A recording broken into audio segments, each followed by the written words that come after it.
So previously, in a cloudy with a slight chance of dragons, our god of war and god of poisons managed to find each other in a very busy human town.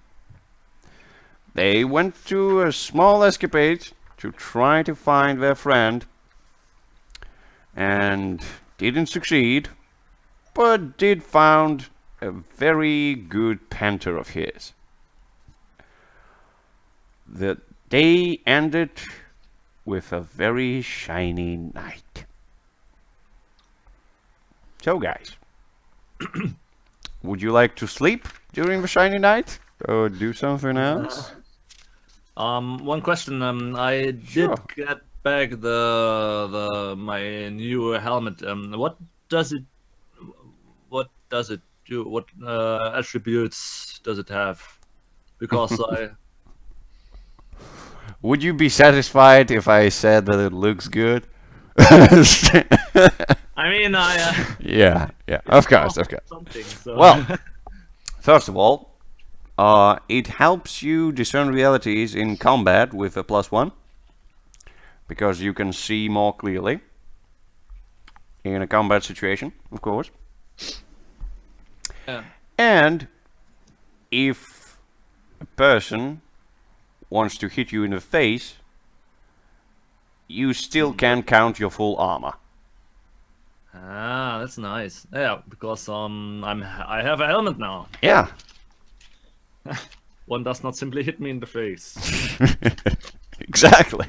That's nice, and it looks quite nice. Yeah, it does. It does. Yeah.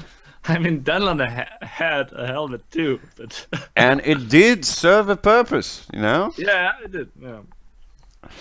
So everything's cool. Alright. So folks, the shiny night is upon you. I think Etix rests. The lady walked in and like make sure the windows were closed. Yeah. Yeah, I think it's been a long slog through the snow for Etix, so I think definitely she's gonna sleep. Cool. Agrotar? I mean, since I had a quite detailed dialogue with one of the townsfolk, I would at least stay a time at the window and waiting for something that might happen or what is going on, where this. Oh, Yeah, so tiny lights you come wanna open the window and look No. outside? Not yet, at least. No? Alright. What? I mean, the window is in the first floor or something like that. No, you're on the second floor. Oh, okay. And what is outside? What do I see outside from the town? Is it to the marketplace or? Well, you definitely see some huts of other people, other townsfolk. You definitely see some high houses, like 2 stories high, some simple houses, just 1 story high. You can see part of the market, not all of it. Okay, so I'm not staring at a wall 1 meters away, or No. okay. Now then, I would watch for a while what is going on out there, where this glowing might So, come from. When Looking at the sky. when Ingrid comes to you and says you should close the windows, you don't close the windows. Well, I close the window, but I will stay at the window and look outside. Oh, it's only they are only shutters, no glass. Yes. Oh, okay, that's why. Glass is really expensive, you know. I mean, you could be a wealthy tart. I mean, it is, but for some reason, there's only shutters. We should have stayed in another more wealthier inn. Maybe. Maybe. It's too tempting. I will I will open the shutters a little bit and Okay. to see a piece of the sky and Okay. watch out. Cool. So you do open a piece of the shutters and you start to look at the sky, and lo and behold,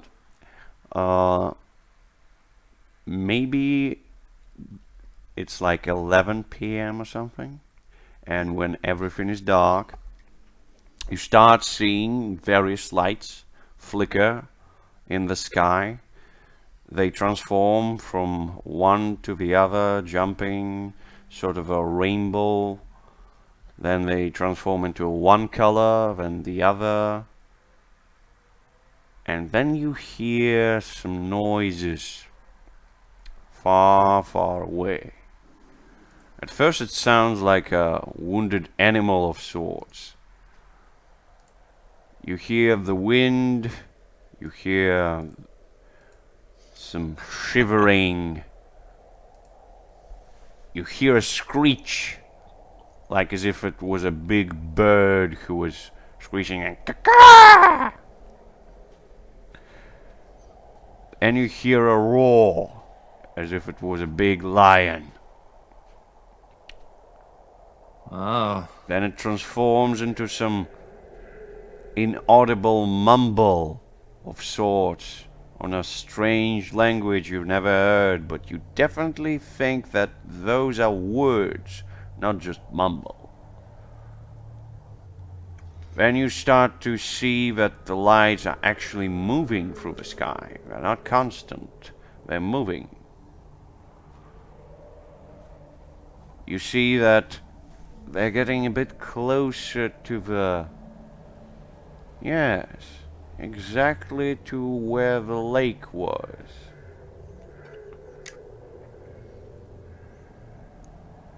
Then you start to hear another sound.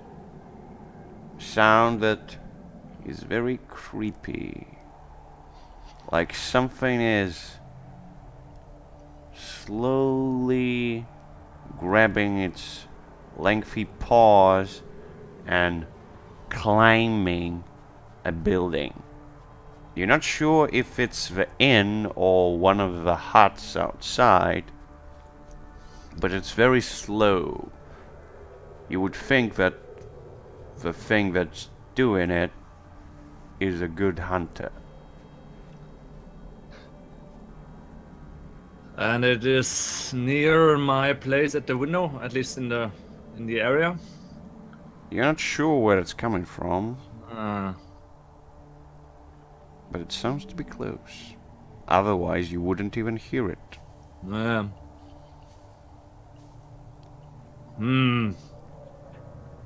Looking to the sky, wondering about the lights, and I remember the magic, the traces of the magic at the sea, and wonder whether all this all these shiny lights got something to do with what was going on out at the sea and at the lake.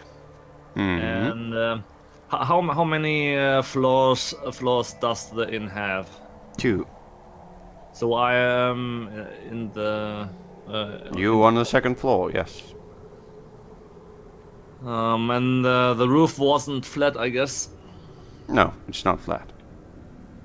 Does the inn has a balcony on the first or second floor? Nope. No balcony.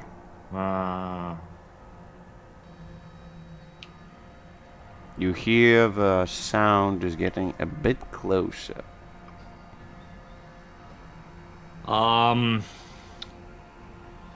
It's really difficult to focus on it with the whole noises in the background and the wind. Yeah. I would. I don't touch the shutters. I don't close them, but I would. I make a few steps. Actually, I open the already open shutter a bit more and widen the space between the two shutters and make it a few steps back, so I can still see a little bit outside, but I'm not directly at the window. And I would draw my sword, raise my sword. Yeah. Okay. So when you open the shutters, you take a couple of steps back. It makes noise, so for a moment there you don't hear the sounds anymore. And when you stop and you start to attentively listen to it, you no longer hear it. There's only wind, screeching, weird animal noises, but no climbing. Is Leanna in my room? I guess she is. Yes, she is. What is going on with her? Well, now that you look at her, she was sleeping when you started to listen to the outside, but now she looks a bit worried. Not too much, but she looks at the window, she looks at you. Seems like she doesn't really understand what you're trying to do and what she should expect. How big is the window? Would I have problems to fit through it? I mean, I'm a burly guy. Well, with some effort, you would be able to fit through it. I step back to the window and continue to listen and look outside what is going on there, whether all the lights will continue to go to the lake or something like that, or I will hear the noise again. Okay. So, you take a step closer to the window. You start looking outside. And you see in the sky, now that you opened the shutters more, weird things start to happen. The lights start to take shapes, and the shapes start to form creatures. The creatures start to fly in the sky, try to attack each other.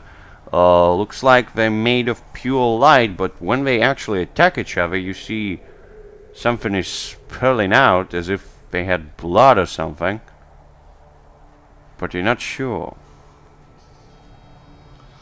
That grabs your attention for a moment, and then you hear a flap, as if one of the shutters in other houses was flapping. Yeah. I look whether I can see the flapping window shutter. Looking around at the nearby houses. It sounds like it's a bit down from you and to the left. If you get slightly out of the window, you may actually see it. You think?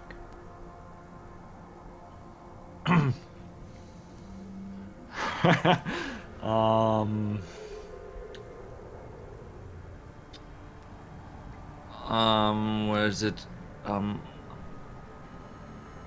Would I have a mirror in my adventuring gear pack?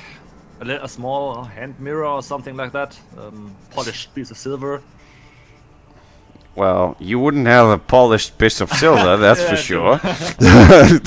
True, that's not... But a mirror? Well, yeah, you could have a mirror, sure. Then I would I grab the mirror and with the point of the sword I would open the at least one of the shutters completely and Okay. would try to look at the facade of our house whether there's something crawling around on the wall. So you put outside a hand with a mirror. Yes. Alright. You do so. And when you start to look at the mirror, it's very difficult to see, even though there's, of course, some light from the sky. There's still mostly blackness at the facade. But when you finally look at one of the lower windows to the left, you see that it's slightly open and there's something blackish nearby.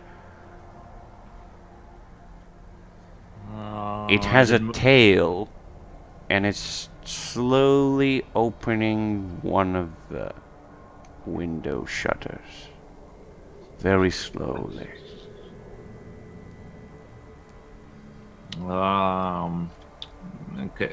can I estimate how big this is? So like a dog or like a It's black elephant? as big as a human, Ah, okay. maybe even bigger. I close the window shutters and go one floor down and look whether I can on the corridor on the first floor I can hear something or maybe find the right door. Okay, so you close the shutters, you get outside. Right now you're in the corridor of the tavern. There's no lights here. Everyone seems to be sleeping. Of course, there's some residual lights from the shining night. Is Etix resting in a room next to me? To mine? I don't know exactly what room I was taken to. So I would say it's not far from yours. sure. If it is on the way down, I would pass by and wake her. At least try to wake her. Okay, so you going close to Etix's room, but before you can even knock, you hear a thump downstairs. Like something was either jumping down, put down, something. You're not sure what. Might have something to do with the black thing. I take a look at the staircase, but I will. Yeah, when you hesitate for a moment, when you look at the staircase, you start to hear the whisper from the sword. It's like, let's go downstairs and kill it. I take a look at the door of Itix, where I guess Itix is resting. Okay, Look at the door. that's a simple wooden door.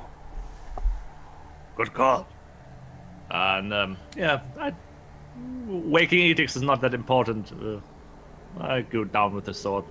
Okay, Whatever there is happening, so to the staircase and down. okay. So you go down, and when you actually get down there, you can see that there's small light, as if there was a candle or something.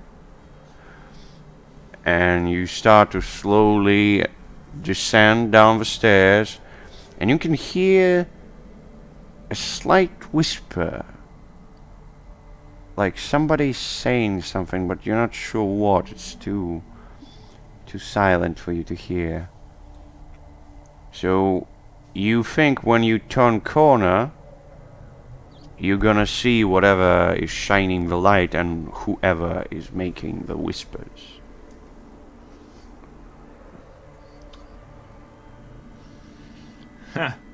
I grin at the sword. Maybe some chance to spill some blood of something. And I enter the corridor. I will around the corner. Okay, you turn corner, and immediately you see a small girl, age of like maybe about 7 or something like that. She's very small, and she has a small candle. She jumps a little bit when you appear right before her. She's like, ah! What, who are you? Where's the kitty?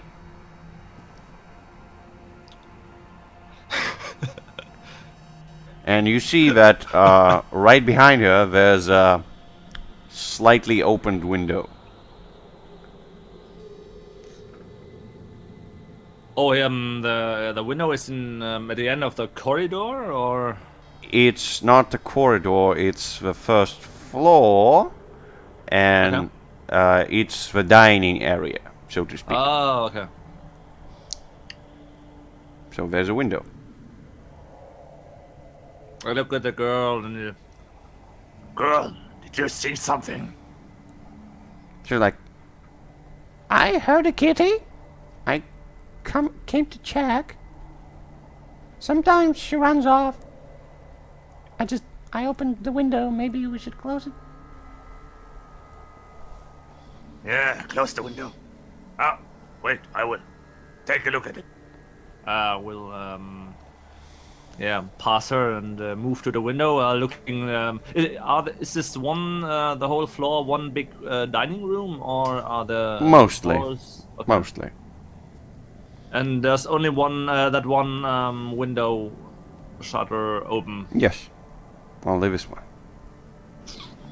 So you look at it. There's definitely a window, and one of the shutters is open.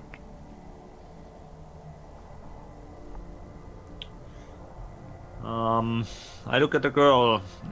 Did you drop something? I heard a noise from upstairs. And she's like, no, I didn't drop anything. I thought the kitty came back and jumped down, but I didn't see her. Do you have a room in this house? She's like, yeah, I live in there. And she points on one of the storage rooms. Go inside, lock the door. I will search for your kitty. And she's like, oh, well, I can search for her myself. It's not a big deal. Who are you anyway? Equator shrugs because it was an unexpected effort to maybe save one of those pesky little humans. Uh-huh. But if she don't want to, I won't care a lot at least. And Okay. So as you shrug, as you're doing it, the door into the storage room opens, and you see a woman of age like 30 or something, and she looks at you. She rubs her eyes. It looks like she was sleeping. She yawns a little bit, like, oh, what's wrong here? Oh, just come back here. And she points at the girl. Just come back. The kitty's not going back. No, she went out. It's fine. Just don't worry. And she looks at you like, who are you? I'm resting in no room. Not a floor. We're traveling through and I heard something. And I wanted to make sure that all the shutters are closed. I guess to the open window. Yeah. And she looks at the window. You opened the shutter? Why the fuck would you do that? I did not. I Okay, thought you your girl did. get back into the room and don't get out. Just, haven't you heard? We have to close everything today. It's not safe. And she walks close to the shutter and she wants to close it. Do you do anything? I didn't forget that there was something around, or maybe coming into the window, so I would not run to come before her to the window, but I would follow close up because I would also want to look out of the window and listen out of the window before she closes it. Okay, so basically you get close to the wall and you start looking out slightly, and she looks at you like, what are you doing? There was something moving outside. I saw it from upstairs. Of course there's something moving outside. It's a shiny night. Every sky piece is moving. There was something moving on the wall. And she's like, on what wall? I pat against the wall right next to me, and I would close the shutter with a free hand. Yeah, and when you reach to close the shutter, you hear a very muffled scream coming from the storage room. It was so... Shit. The woman looks back and she's like, Leona? Leona, are you right? Leona! And she runs to the storage room. What do you do? I would close the window and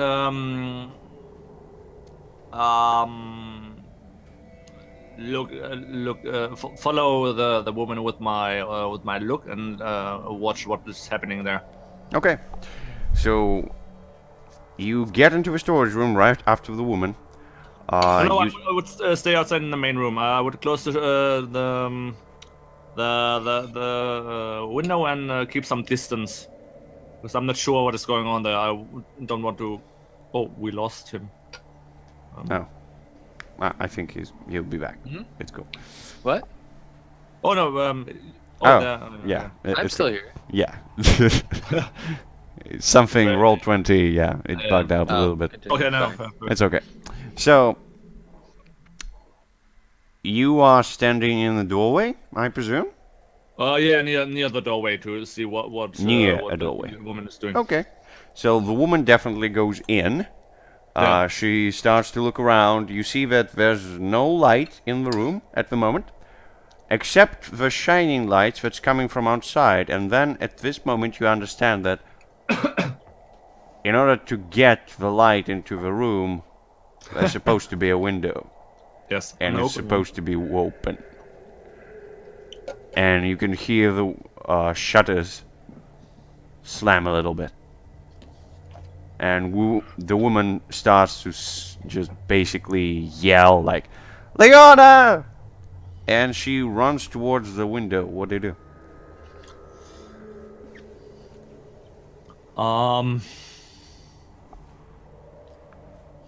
I'm sighing and run to the woman and take a look into the room whether I can see something suspicious in the light. In the twilight in the room. Well, in the twilight there's nothing, but you can see when the woman reaches the window, she looks out and she's just like, Gods, what is it? And you see that she's very baffled and a bit afraid of something that's outside. What do you do?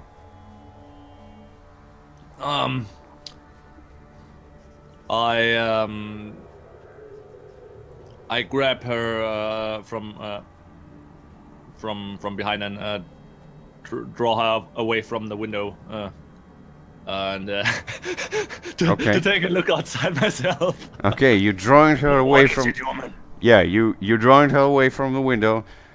She's like, no, stop! That's my daughter. And so you want to shove her away, basically. Yeah, to take a look outside and look what's going on there. Okay, so you shove her away. She's screaming a little bit, like, "No, let go of me. There's my daughter," and something.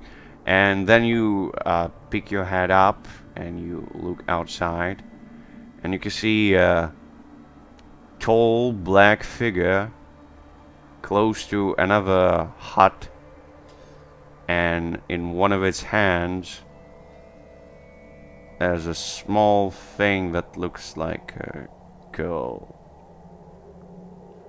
How far away is that? It's like maybe even near distance if you want to measure it. Would it be in hammer distance?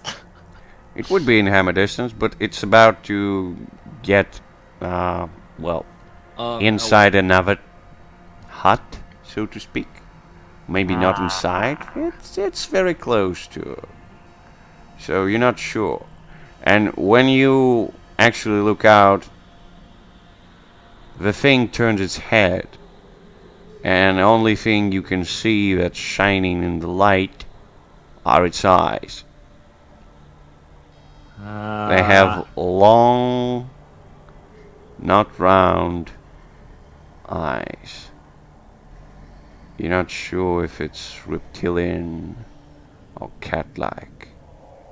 That's creepy.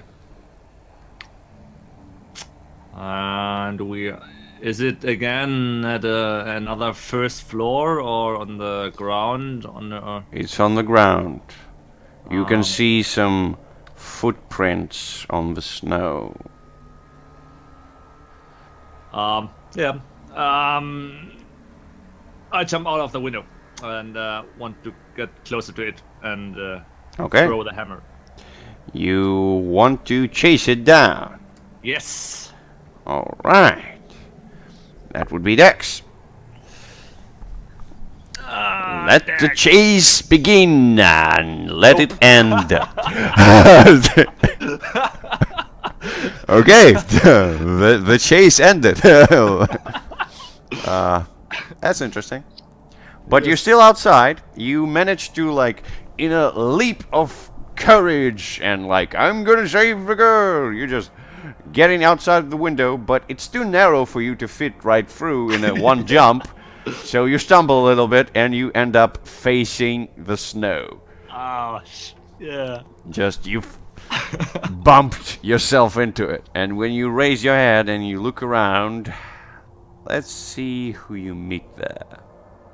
Glad I have the helmet on. Chachinga. Ouch. Okay.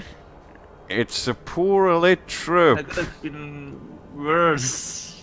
Okay, yeah, they've been worse, I agree, but let's see what they can do actually. So Still much potential there. they have 5 tags, so they're definitely terrifying. Oh, Reinforced yeah, against, absolutely. amorphous. Oh, that's awesome. Solitary, and reinforced against, so I'm gonna reroll 1. And mindless. Yeah, sure. Oh yeah, yeah. It's gonna be fun. So, say hello to shiny worms from the sky, who just basically being born into this world, and they're reinforced against 2 things. Let's see what they are: bludgeoning and acid. Enjoy. It's not that. At least that is not the problem. Yeah, there's only like 1d3 of them, so I don't think that would be too much of a problem, but they're still in your way. 2 of them. Yeah. I mean, I saw one from the windows and I thought, yeah. Yeah, basically they're shining down, they're just waltzing around, looks like they're sort of slowly falling or just gliding down, you're not sure. But it's not like they can fly, they're just falling from the sky, so to speak. And the black figure, it disappears around the corner. You could have sworn you've seen a shining tooth in its grin.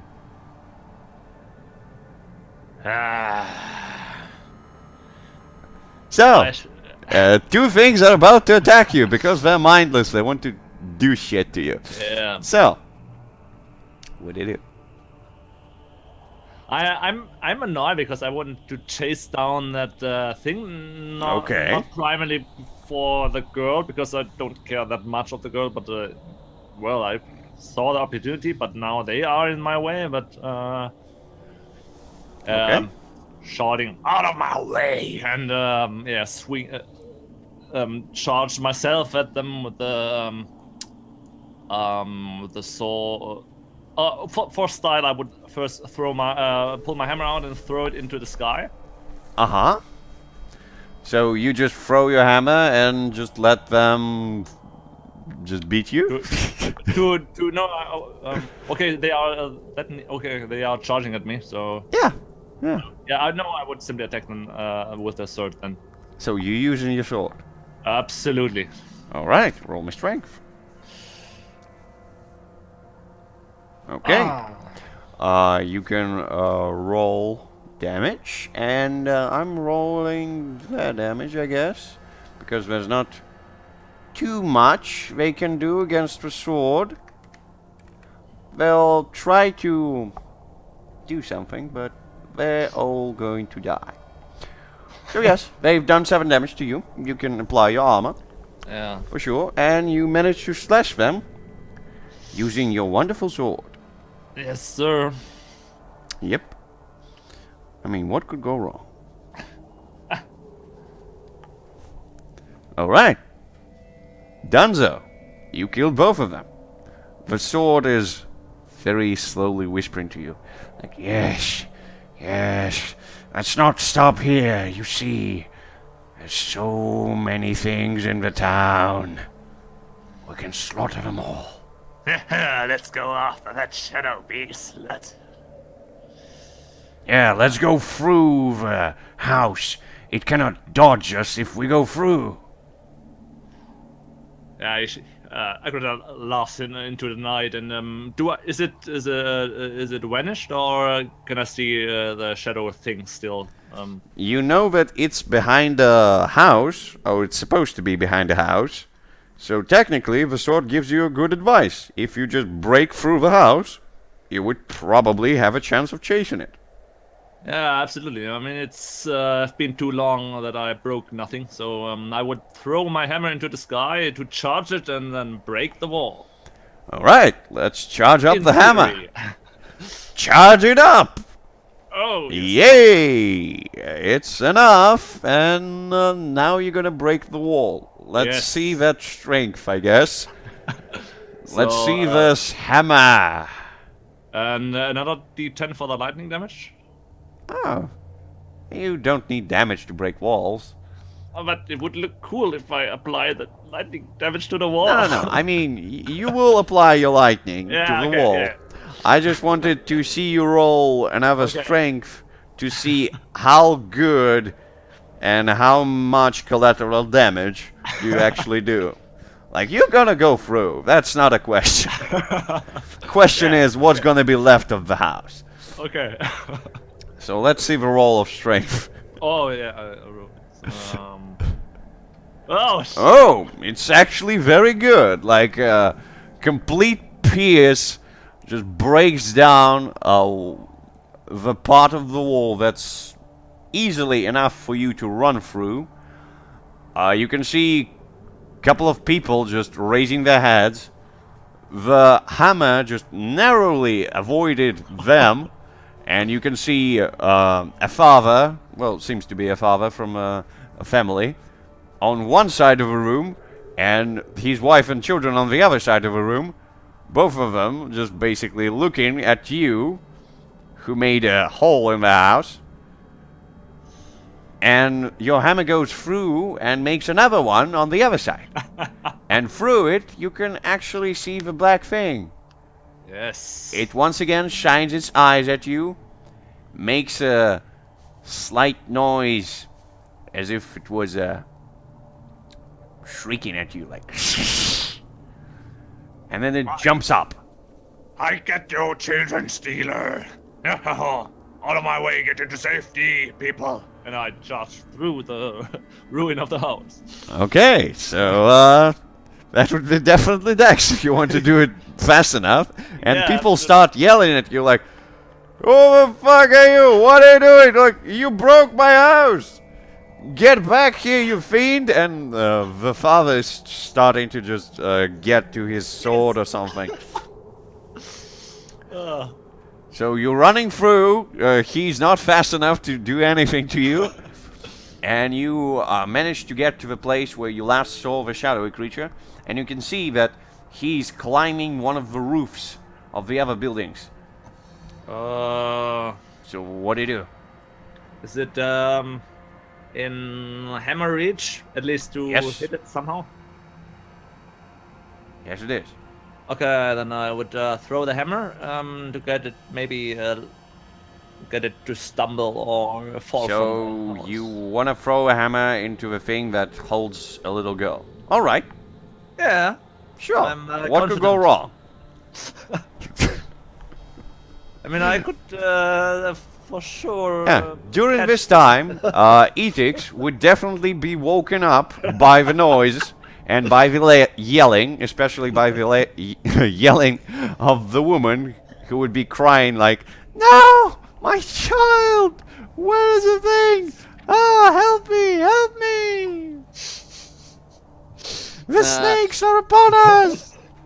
I think, yeah, Etix awakens with a chuckle.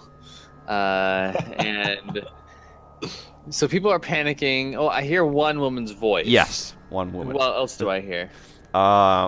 Just several moments later, you can hear a very loud noise, like a thundering thump, like.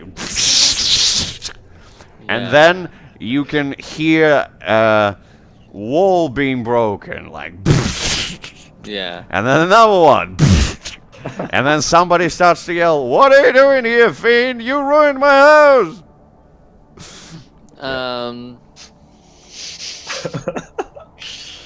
I feel like the instructions were clear. Don't open the window.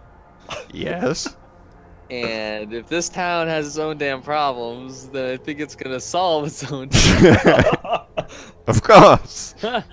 So I think like Etix kind of like opens her eyes and looks towards the window shutters, and then she is like when I open towards it, and then she kind of just closes it and smiles and snuggles into the bed even more, listening to the din of terror from the town. Okay. Let them suffer. Yeah. You know, when people are broken, they are most prone to turning faith. Uh-huh. Sure. All right. So, Agrota, you wanna throw your wonderful hammer?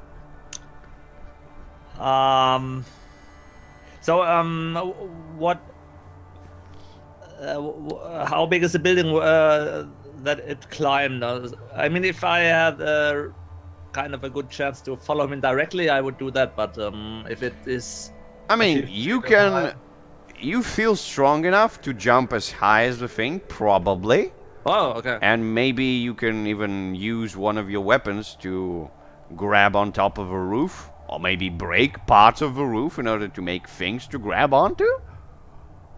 So Oh, yeah, that's you a good you call. can I would try do that. Yeah. Yeah, definitely. Then I will try to jump anything, or at least follow him that way. Okay, so in order to jump really high, that would be strength. Yes. Ah, Yeah. Nice. You jump, and in one singular jump, you manage to cross a lot of distance towards the thing.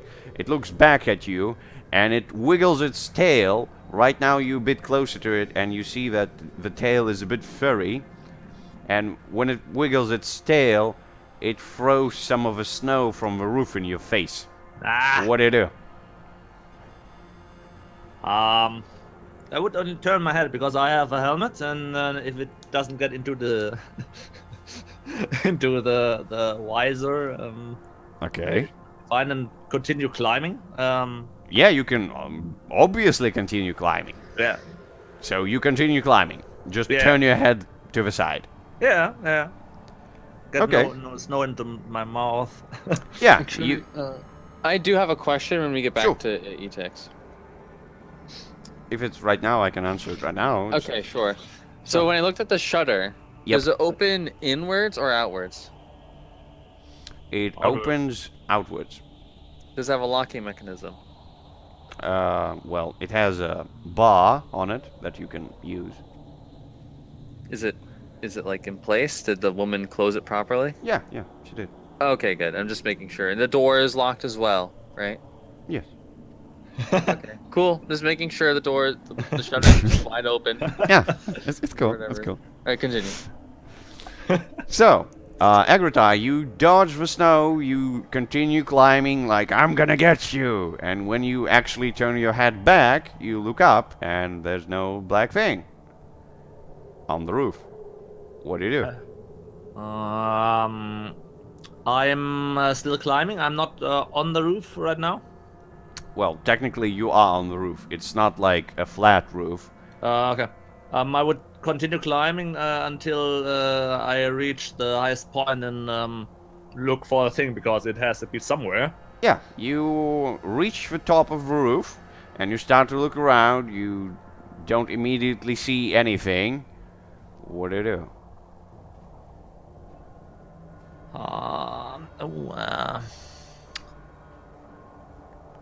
I don't have the move anymore. So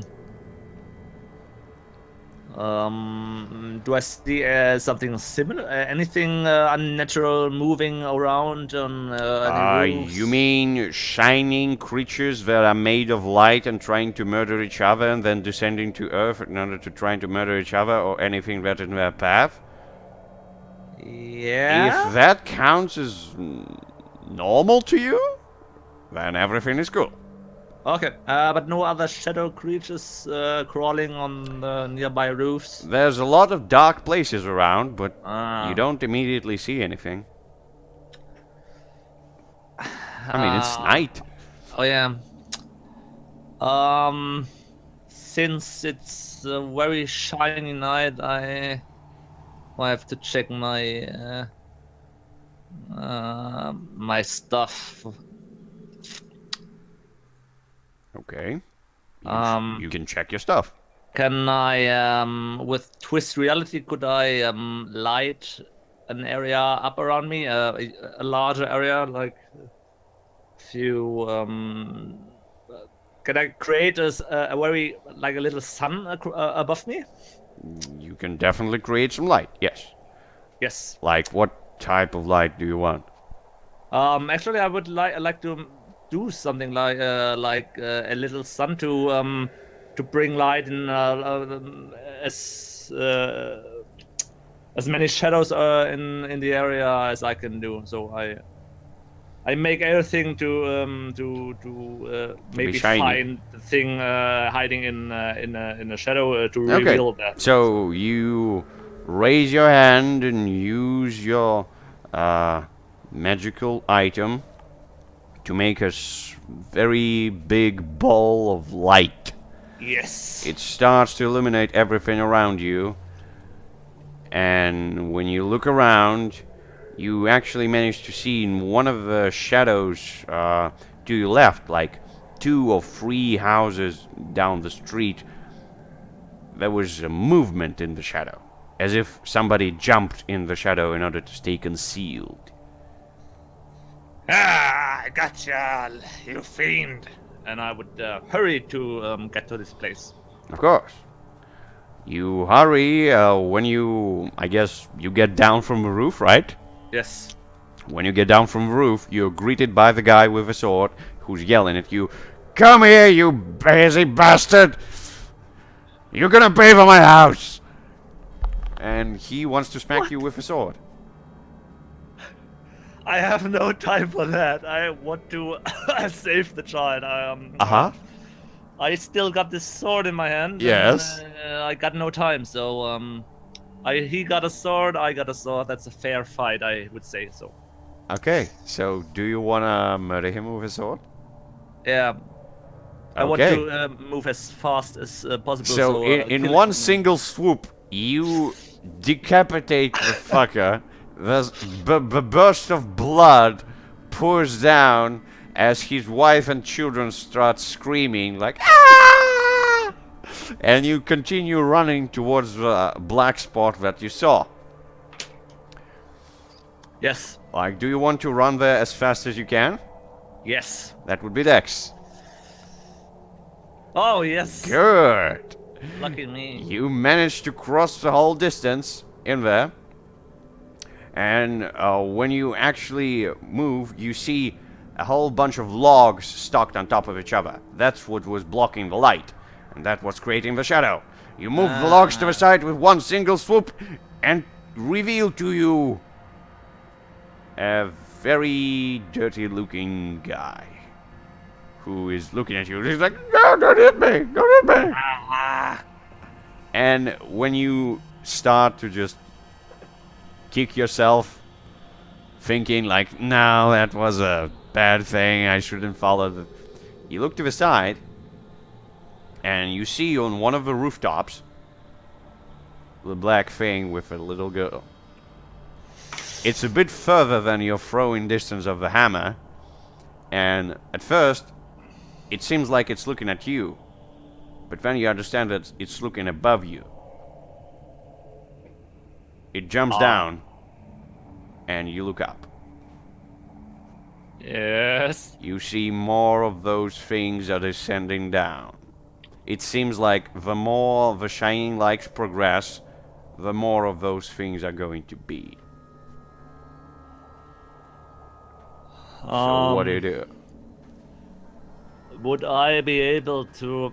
I could have done this before, but would I be able to dislocate the The? monster to me?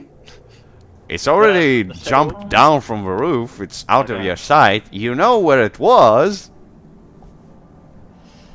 I mean, the shadow thing is my first target, so I would try to charge through the alleys and this what looks like the most direct way to it. Okay. You want to rush through. Yes. That would be another dex. You suggest that. Oh, I shouldn't have said that. Oh, well. Yeah, you can do it. But Ah, let's see what's the cost. The monies. no. What monies do you have? Oh, I got 104. So Oh. you lose your money pouch as Yes. you scrub through the narrow alleyways. Yeah, Fair enough. could have been worse. Far worse. So. Yeah. So you run through, you see the weird creatures descending and starting to tear at each other, trying to murder everyone. And you see when they actually die, they turn back into lights and just disperse as they were. Which is really, really weird and uncanny. But you have your goal, you have your target, and you're trying your darnest to stay on top of this thing. And when you reach the place where it was, you can see some clear tracks on the snow. Looks like it was going on foot, not jumping from roof to roof. You can follow the tracks. Tired. Yeah, follow the track. So, do you want to follow the tracks? Yes, absolutely. Alright. Smelling blood. Shadowy blood. Well, you didn't actually touch it in any way, so there's no blood. But I yeah. imagine. But yeah, as How- you how follow, it would, as you follow the tracks, you can definitely understand that they look like big cats Okay. footprints. Yes, and you're not sure how would it work like that. Like a cat wouldn't walk on 2 feet, probably. Yeah. But Grab a little girl and its paws.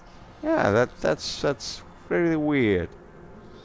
And you starting to follow it a lot, and then you get to a wall into the town. And To then the what? you to the town. You see the outside wall basically. Oh, okay. Yeah. So I reached the The edge of the city, yes. Oh yeah, yeah. So you look up and you can see that there's nobody on top of the wall except the blackish thing that's almost climbed up. Almost. It still has the girl. Yep. Right now, it's in the throwing distance, and judging by the wall, you think that if you don't have claws on your palms, or unless you have either ways to ascend it, or maybe break through it, it would be really hard to follow the thing. Yeah. One technical question: if I would dislocate the shadow creature, would the girl be in the same place only without the shadow creature and fall down? So, first of all, you have to tell me, do you have a small or medium dislocate? I have actually an epic dislocation. Oh, cool, cool. So, you can dislocate one thing. Yeah. So, what do you want to dislocate?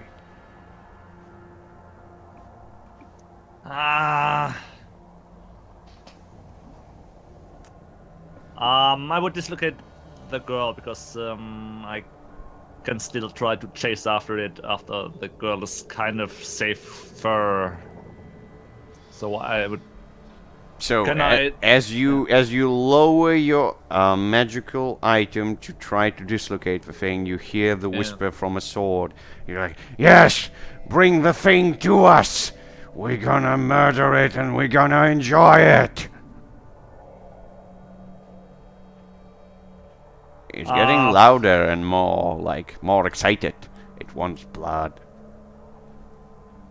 Damn it, my mind is into bloodshedding and Yes. in In a technical standpoint, yeah. you can I mean, try- Agrota, yeah, the logic of Agrota's normal thinking would have that yeah, it's logic to first save the girl, then chase. I mean, right now you don't see any like visions or anything, but the sword is still whispering to you. Yeah. What do you like to do? First, Agrota wanted to save the girl, but Yes. when he heard the sword in the very same moment, he flicks his conscience from the girl to the shadow creature and dislocates it next to him. Okay. Strike. So you're greeted by the monster, who is, when looked up closer, is a very weird lion-like creature with a thick black fur and yellow cat-like eyes. It's not sure at the moment what happened, and you can see that the girl is starting to fall from the top of the wonderful wall. The creature is about to do something, but you have the initiative. Strike it with all I have, with all the might of the sword. So you're using the sword again. Yeah, after all the chase and the not very brave killing of the stupid man, yeah, that was overdue. So Okay, so let's see the strength then if you're using the sword. again. Okay. Well, you didn't actually have to roll damage, you would kill it anyway. But yeah, you actually managed to do this, and the creature, it tried to do something, and the only thing it managed to do is to jump on you. And basically right now you have a very big piece of meat on top of you, and you can hear the screaming of a little girl falling down. She's about to hit the ground in 1.5 seconds. Is there snow on the ground? Yes, but not enough. Okay. Since the killing was not that glorious, I would waste my last use of the bracelet and dislocate her some.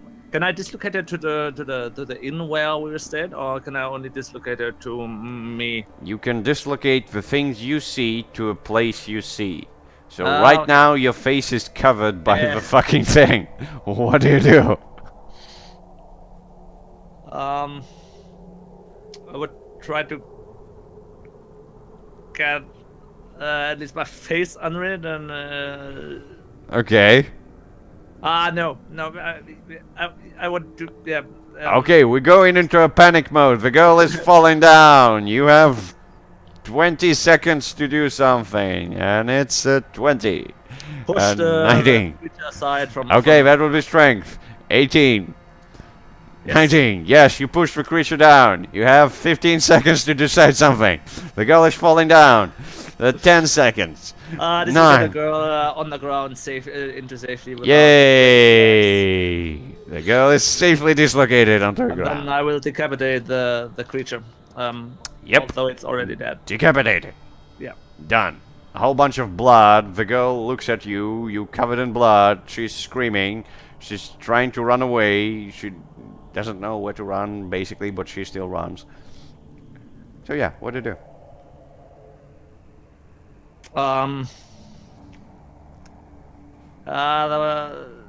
Well, I got no hand free. No one the sword, no other the head of the creature. Yeah, I would let go of the head and try to grab the girl. Oh, you want to chase down the girl and grab her? Yeah. Okay. So you chase down the girl. It's not that difficult. She's little. And you grab her. And you cover her little dress with a whole bunch of blood from your gauntlets. And yeah, she keeps screaming. You can see several big snakes made of light descending down close to you. So yeah, Can I stuff some cloth from her clothing into her mouth? Yep. I don't want to smack her because it might be the. Okay, so you tear her dress and you put the piece of cloth into her mouth. Yeah. Good job. She can't scream anymore, but she's trying. I mean, I got no hand free. So. So? I take a look at the decapitated corpse and thinking Yes. about a girl or head girl, or maybe loot the thing. But trying to loot a creature without hands free would be difficult, I guess. I guess. Is there any normal? And there's still a house thing here? that's descending from the sky, Yeah. which is really annoying, and there's getting more of them, so... Yeah. Is there a house nearby where I can knock at the door? Well, there's a whole bunch of houses nearby. There's a town nearby, I would say. Yeah, well, I would go to the next door if it is in a small distance. Okay, yeah. So Hurry there and push the door open. If it is closed, I would still try to push the door open and shove the girl inside.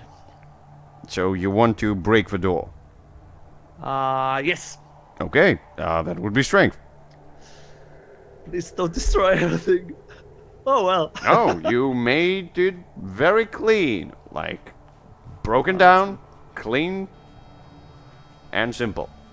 And of course, there's some ruckus inside. You can hear people like, what's happening? Who are you? What have you done with our door? They're gonna get inside. Oh God, what are you? And they look at you covered in blood, having a little girl with her face just covered in blood as well, and piece of cloth in her mouth. She's trying to scream. Her face is covered with tears, like...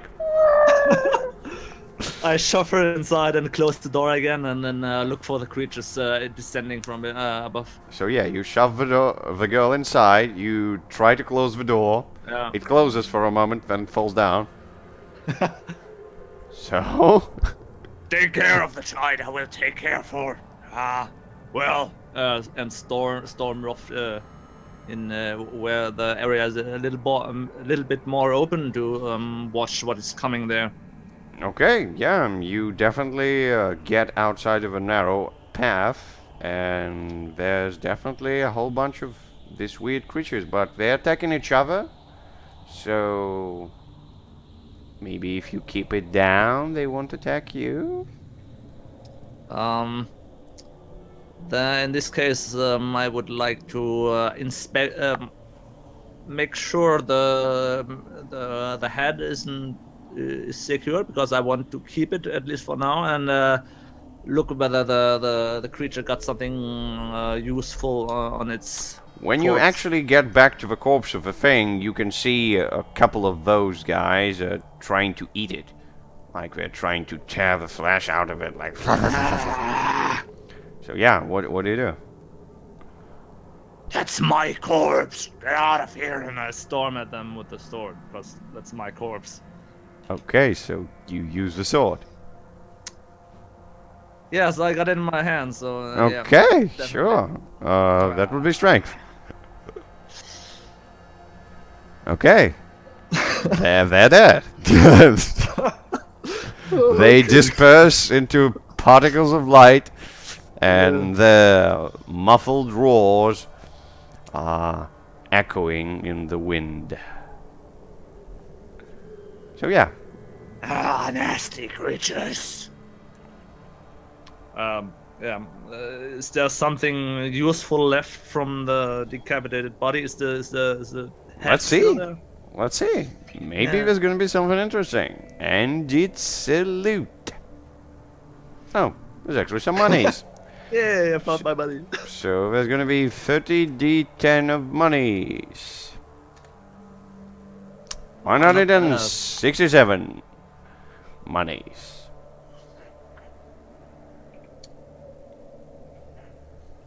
That's basically some jewels. Yeah. Alright. So, you seem to understand that right now there's gonna be a shit ton of those things Yeah. descending down.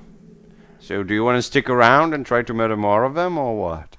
No, with the bloodshed, I'm quite satisfied, at least for the moment, and I would head back to the through the town, back to the inn, staying in the shadows. Okay. You heading back into the inn. The door to the inn is closed.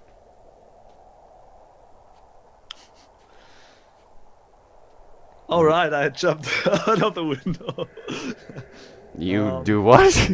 No, I wondered whether someone closed the door behind me, but I didn't use the door when I Yes. went out. So, Use the window. And if you check on it, it's actually closed, yes. in this moment, I remember that I left the girl at this house, and Well, she will still be there in the morning. Uh-huh. when there's no, at least for the moment, no light creatures coming into my area, I would knock on the door. Okay. You Open knock. up. You knock on the Man. door. Nobody's answering. And yes, you can definitely see some light creatures getting a bit close. There's some of them fighting around you, but there's some more descending down. In this case, I would try to climb up to the window where I jumped out of. Okay, so you Because I wanna don't go? You wanna go to the storage room and open the shutters? Oh yeah, they are closed again, I guess. So you wanna do that? It was on the first floor, wasn't it? Yes, it was on the first floor. So you wanna break the shutters and get in? Are there? Does the inn has what is it called?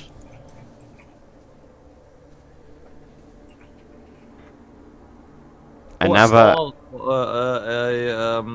Stables? Does the inn have stables? I would say yes. Then I would sigh a little bit and go to the stable, because I don't want to climb and don't want to break the door. The at the moment. stables are closed. You can hear some noises from inside of horses, of course. They're a bit worried by what's happening outside, especially by blowing walls and screaming women, but they're still inside. Yeah, I try to get inside, breaking the lock of the door of the stables. So you want to break the lock? Yeah, or the bar, or what is which? Sure. You want to break it? I presume you use brutal force. Yeah, of course. That would be strength. Well, not bad. Yeah, it's perfect. You're very good at breaking locks. Yeah. Especially if you have magical weapons. So yeah, you break the lock, you open the stables, a couple of horses run out, but the rest of them are still standing there. So you can get in, sure. Horses run out of the stable. Yeah, a couple of them. I would try to, when I break up the door, I would try to not open it also to prevent that, because I don't want the No, you don't want them to get out. Okay, okay. Yeah. So you want to keep them back. Like, how do you want to Yeah. do this? Do you want to force And them I back? try what? Do you want to force them back, or just yell at them, or what? I mean, I don't really know my way around horses, but maybe I saw in my mortal time now how humans do to calm somehow the horses. So I would have to imitate them, speaking with them to calming them down. Would I have something like apples in my adventure in my dungeon rations bag? Apples? No. Yeah. Ah, okay. It's too fresh. Yeah. Some hard bread or something like that. Bread? Yes. Dry bread. Then I would take, yeah, a few, yeah, two, one. I'm just gonna say, even if you get it out and you try to stuff it into their mouths, they want to run away because they're afraid. Ah, okay, yeah. So how do you want to stuff them?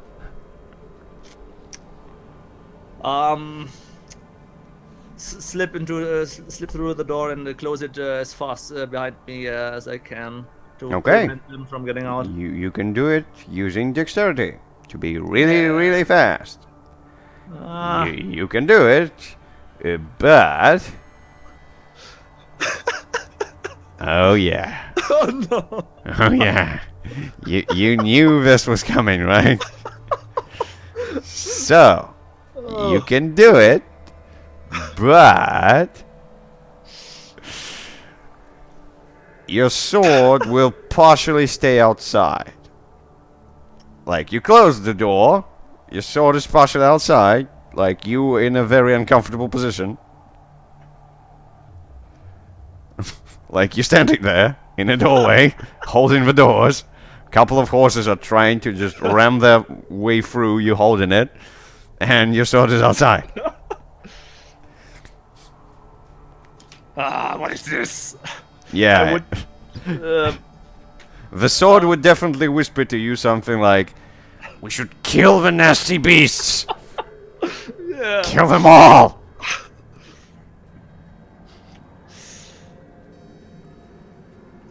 Oh man, that's hard. So? I go back outside to the sword. I try to. I mean, the main thing is I don't want to let any horses out of the stables. Uh-huh. So you want to make another fast maneuver? Yeah, I try to get. Yeah. back Oh, out. okay. What could go wrong? Let's do another fast maneuver. Let's go out. Okay, you can do it, but of course, No. one of the horses is gonna No. kick you with a hoof and bend your armor slightly, so you're gonna have one less armor on it until you repair it. Yeah, Old Cross will be very happy to see me again in the morning if I live to the morning. Of course. So, I guess that was painful. And you see that several shiny creatures are getting close to the ruckus that you made. You're still holding the door because, hey, there's no lock because you broke it. So, yeah, you holding the door into the stables. Some shining creatures are getting down to you. What do you do? Oh man, I'm angry because they dented in my armor.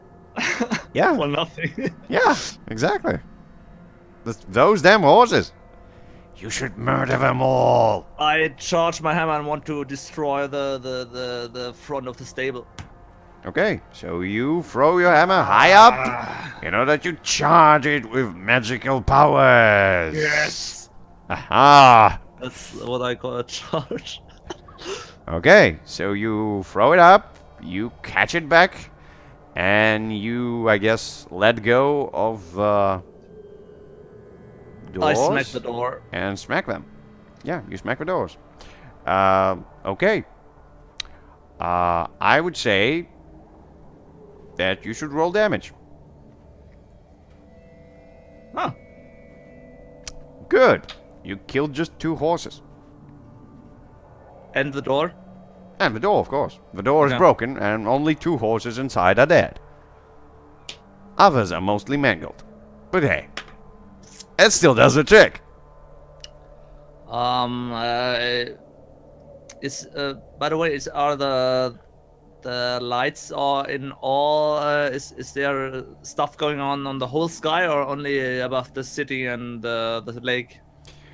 It's mostly concentrated around the lake, Okay. but some of them are reaching to the city. It's not most of them. So the biggest wave is near the lake, but some of them are in the city, yes. It's like raining down monsters made from light. So, Etix, you hear another big explosion in the backyard. Some horses are talking.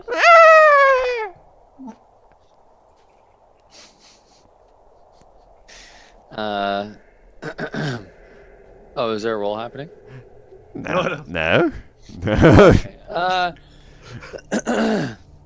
So there's some horses neighing now. Do Yeah. I hear? Does it sound like people are responding to the things that are happening? You definitely heard people's screams, yes, but right now there's not too much of them. You're not Okay. sure Oh. why. Maybe they're all dead. How much time has passed since the first ruckus? You're not sure you were asleep? Oh, so I had slept for like Yeah. For approximately how long do would I think I have slept? A vague estimate. yeah, yeah. You're not No, sure. no, You- I'm not sure. Yeah, you fell asleep back, then you awoke again with another noise. Like you can fall asleep again if you like. Are the lights still like filtering in from the shutter? Slightly, yeah. I fell back to sleep. Okay. Cool. Yeah. So Agrata, you're about to have a big company with you. So what do you do? Does the inn have an outside cellar entrance? You wouldn't know that.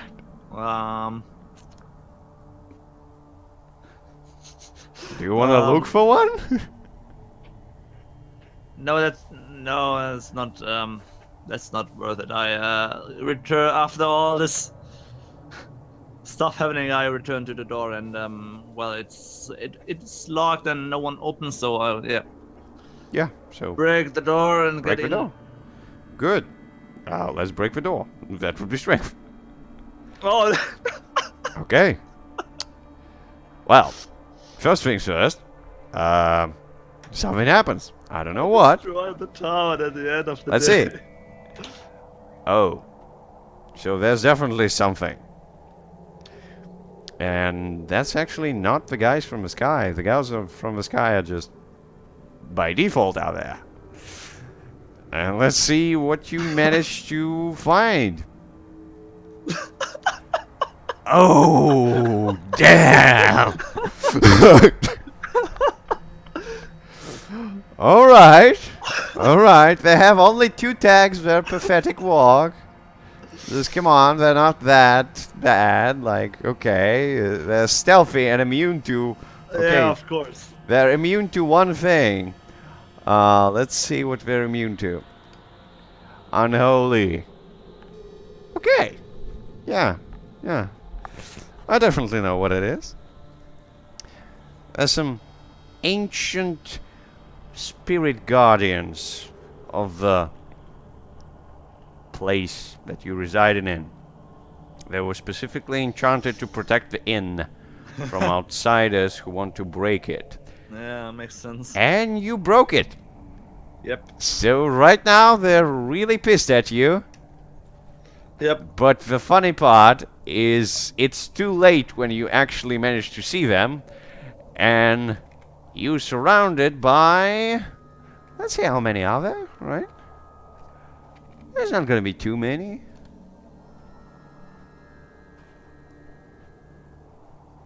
Huh? Did I roll it?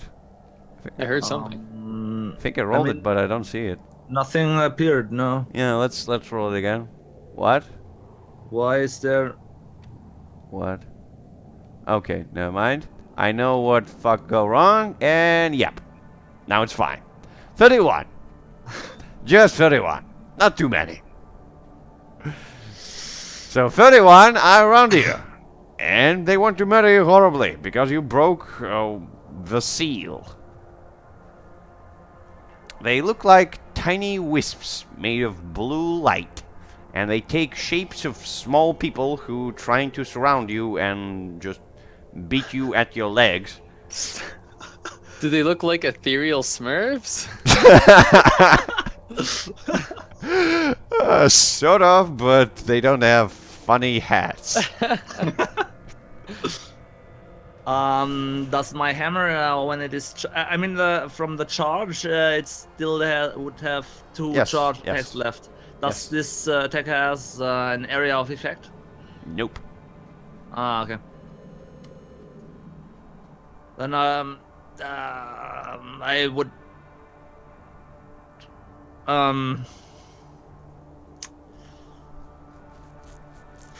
throw my one left fireball pot at them because I'm surrounded.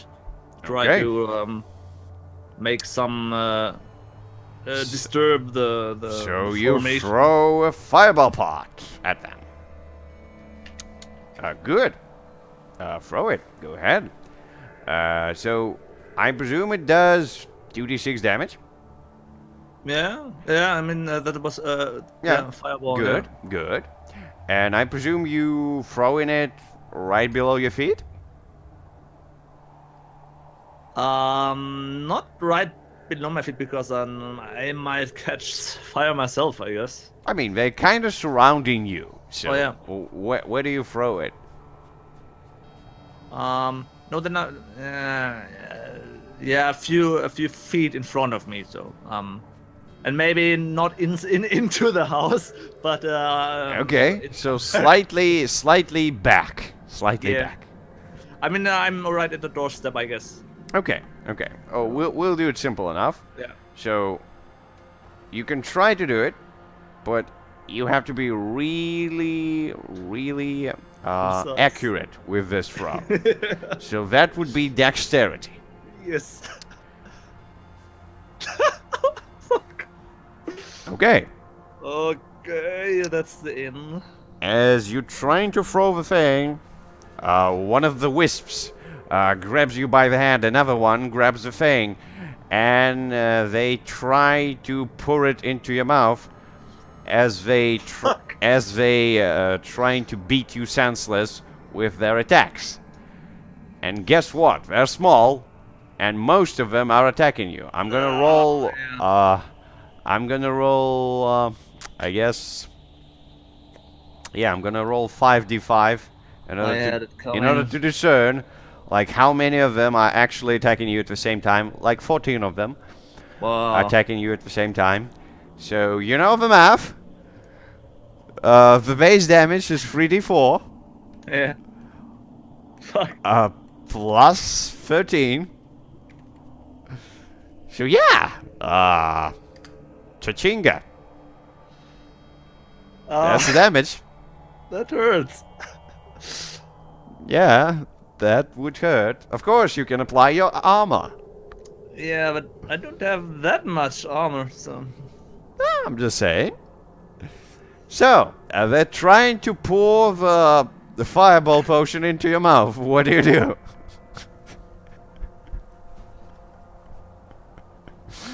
I think Ekratar was up to the point where he broke the door. Was more confident and only a little bit raging because everything, all the fighting went quite well to this point, but now he's a little bit panicking and Okay. So what you gonna do? since the I mean, you sword covered was, in small wispy things that are trying to murder you horribly. So I mean, if they are onto me, it would be hard to attack them directly with my weapon. you could attack them. Not all of them at the same time, but you can definitely Yeah. attack them. So, what do you do?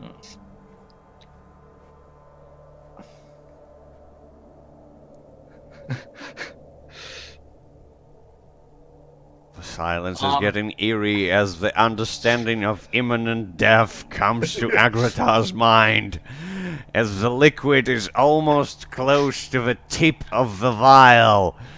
Buried in the under this pile of creatures, I look to the heavens, and though Agrada didn't want it to To didn't be want it, bested by not funny Smurfs? yeah, exactly, and But you are! yeah, very embarrassed, and in grave danger, he calls to the heavens and asks the All-Father to get rid of those very embarrassing creatures and give me Okay. something else. Okay. So that would be charisma, man. Let's see. Can you actually knock on the heaven? Because it's night. Maybe everybody's asleep. I don't know. Though it's quite lit up there. Yeah, it's quite lit up. Maybe they're having a party. Alright! Oh my god, And luck today. you can definitely hear the voice of the All Father as the time slows down, and it's like, "What is your problem, son?"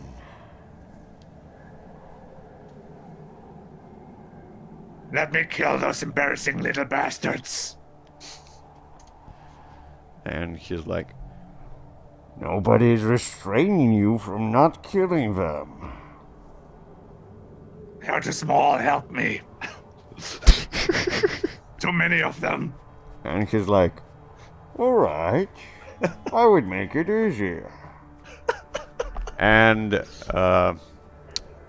when time goes back, you actually see that all of those creatures are starting to grow in size, and they basically become the size of you, and they drop the vial in the snow, because they weren't expecting that.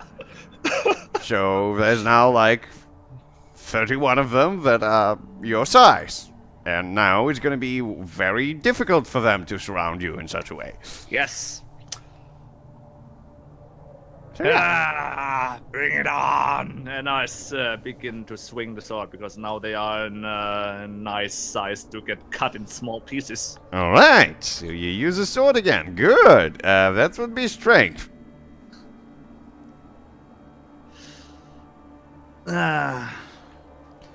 Alright. You can definitely do it. They gonna probably cut a part of your armor. Yeah. But It's already let's see messed your up. damage. So to understand how many you've killed. You killed 8 of them. Those swings are definitely doing the work, and the things are dissipating with one single touch of the blade's edge. And you can hear him singing the song of wrath and battle as he's piercing through the air itself.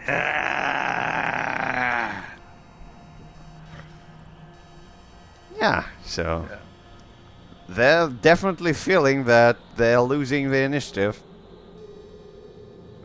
So what do you do? So I didn't take damage from them, so I Nope, no damage. Just then, fucked up armor. Well, just then- one less armor unless you fix it. Easy enough. Okay. Then I will not try to blow my horn. Not try to use my necklace. I will continue slashing because now I'm Agratar in fury mode because Allfather gave him this opportunity, Yay! and he's the fucking god of war. So Yay! Let's see some more strength, I guess. So, what are you using? You using your sword? yeah, sword. Okay. I got it in my hand, and yeah. So. Sure. What could go wrong? Let's see the damage, man. How many of them you killed? 9 of them. Their numbers are dwindling as you pierce through them with uncanny dexterity and finesse, as if the sword wasn't weighting anything, as if the sword was swinging by itself. Ah, that's some fine bloodshed. They only had blood. They don't have blood. Yeah, they don't. Yeah. They're just dissipating into nothingness with a small shriek. Like, It's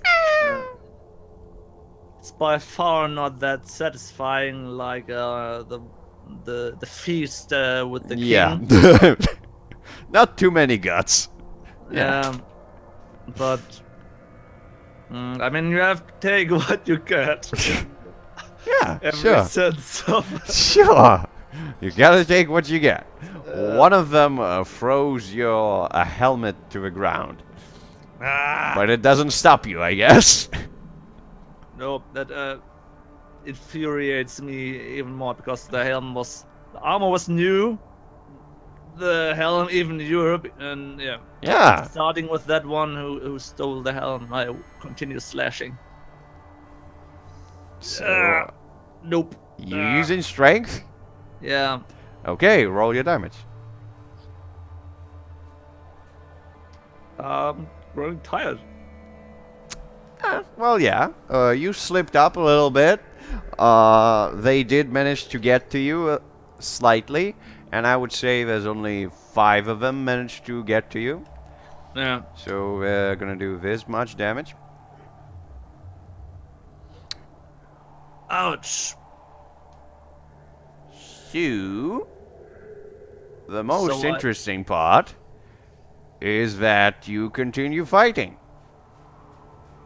And the sword seems to be doing most of the work, so roll another damage. Yeah, one moment. So I take minus the armor 11 damage. Yep. Okay. I presume you're still alive. Yeah, I got 14 HP left. Yeah, that's cool. Damage you said? Yeah, just roll damage. Ah. Okay, another 4 of them dissipate. And now we're left with just a bunch more.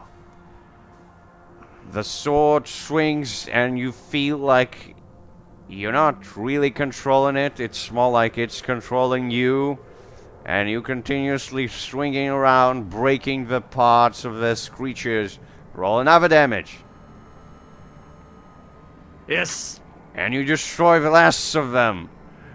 You can see the house that you've been broken down. You can see that people in there seem to be left.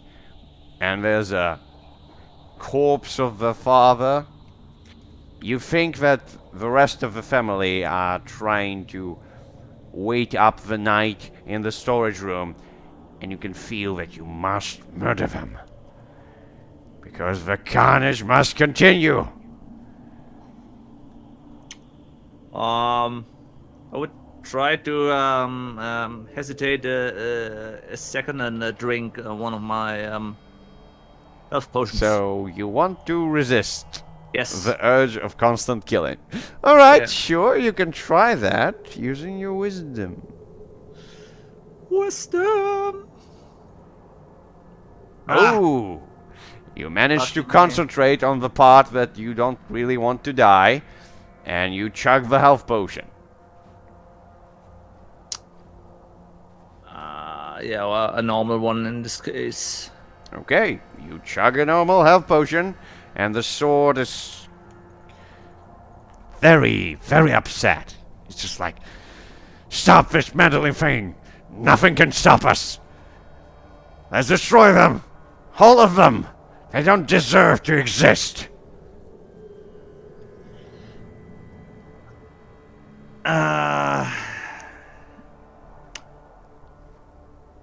The slaying of the ghost things was really not that satisfying, and I think Agradam noticed that it was not all his doing, and that upsets him. Besides his thirst for bloody battle, and since the humans doesn't approach them, he would try to speak the word and ram the sword into the ground for now. Oh, so you want to put the bracelet on? If I can, yeah. Okay. So you want to put it on, and the sword is resisting. It's trying to control you again. Yeah. It seems to be getting stronger as more you use it. So right Yeah. now it has a big hold on you. Oh yeah. So once again you feel the urge of murder crawling up your mind. Yeah.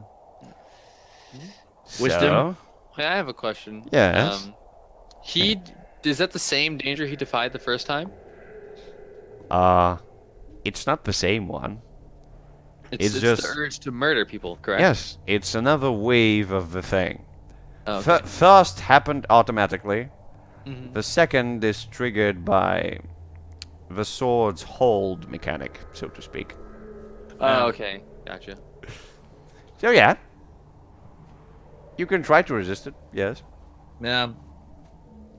Because Akratas now a little bit torn inside, doing the thing to control himself again, and the urge to kill more stuff. So, Let's see how that works.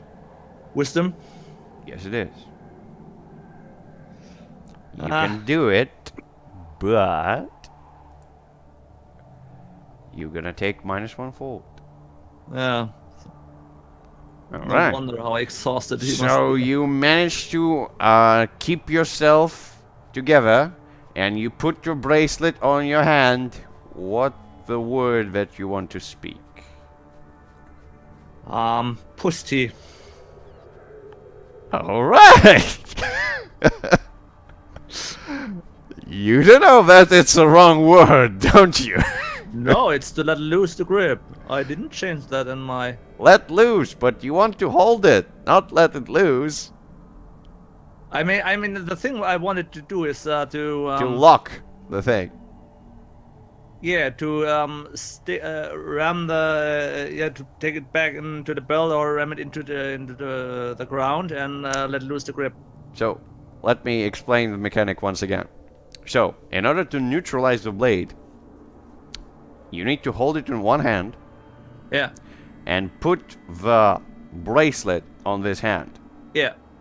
And lock the bracelet on this hand. What's gonna happen is you're gonna Okay. have a hand that is neutralized, but it's holding the sword. The sword yeah. cannot get out of your hand, but your hand cannot do anything at the same time. Okay, so pussy would be the Let go. command to open the bracelet again. Yes. Yes. Okay. I have to. And because the other what? one is... Have a tie. Okay. Okay, that's good enough. You never told me how to pronounce this strange word. With the I just name. wanted to hear you do it. It's fine. Oh. Yeah. So you do it. And the whispers of the sword are starting to die down. As you look up, and you can see more of the shining creatures are getting down. What do you do? Quite exhausted now. I guess run into the house and try to. Is the door shattered or only that lock broken? You mean the house? Yeah, The the of tavern? the inn. Yeah, you broke it clean, so only the lock.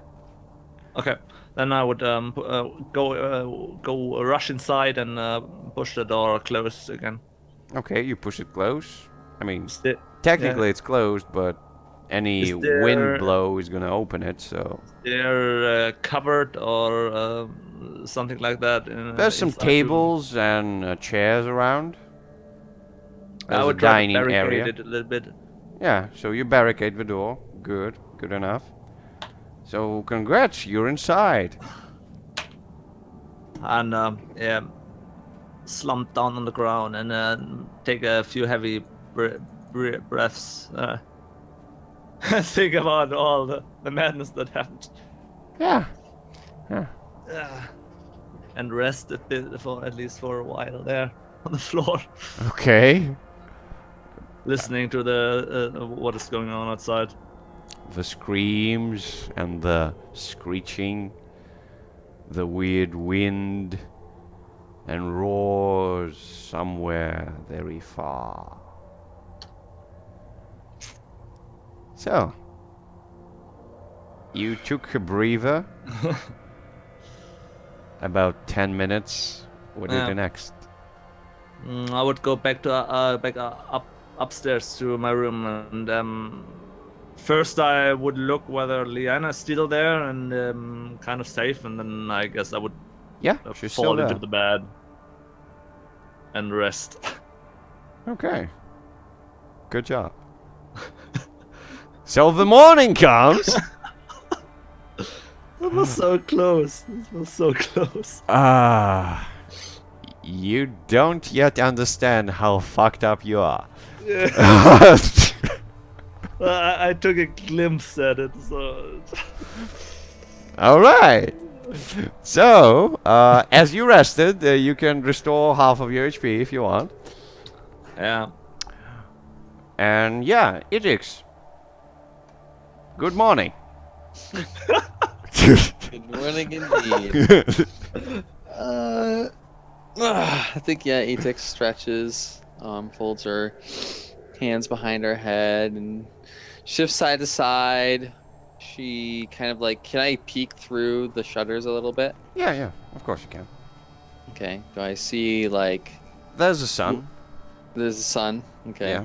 So it's Uh, already morning. There's no shining lights in the sky, so yeah. Alright, I put my ear to the shutter. Do I hear anything? Just some wind, the usual stuff. Alright, I open it. I look outside.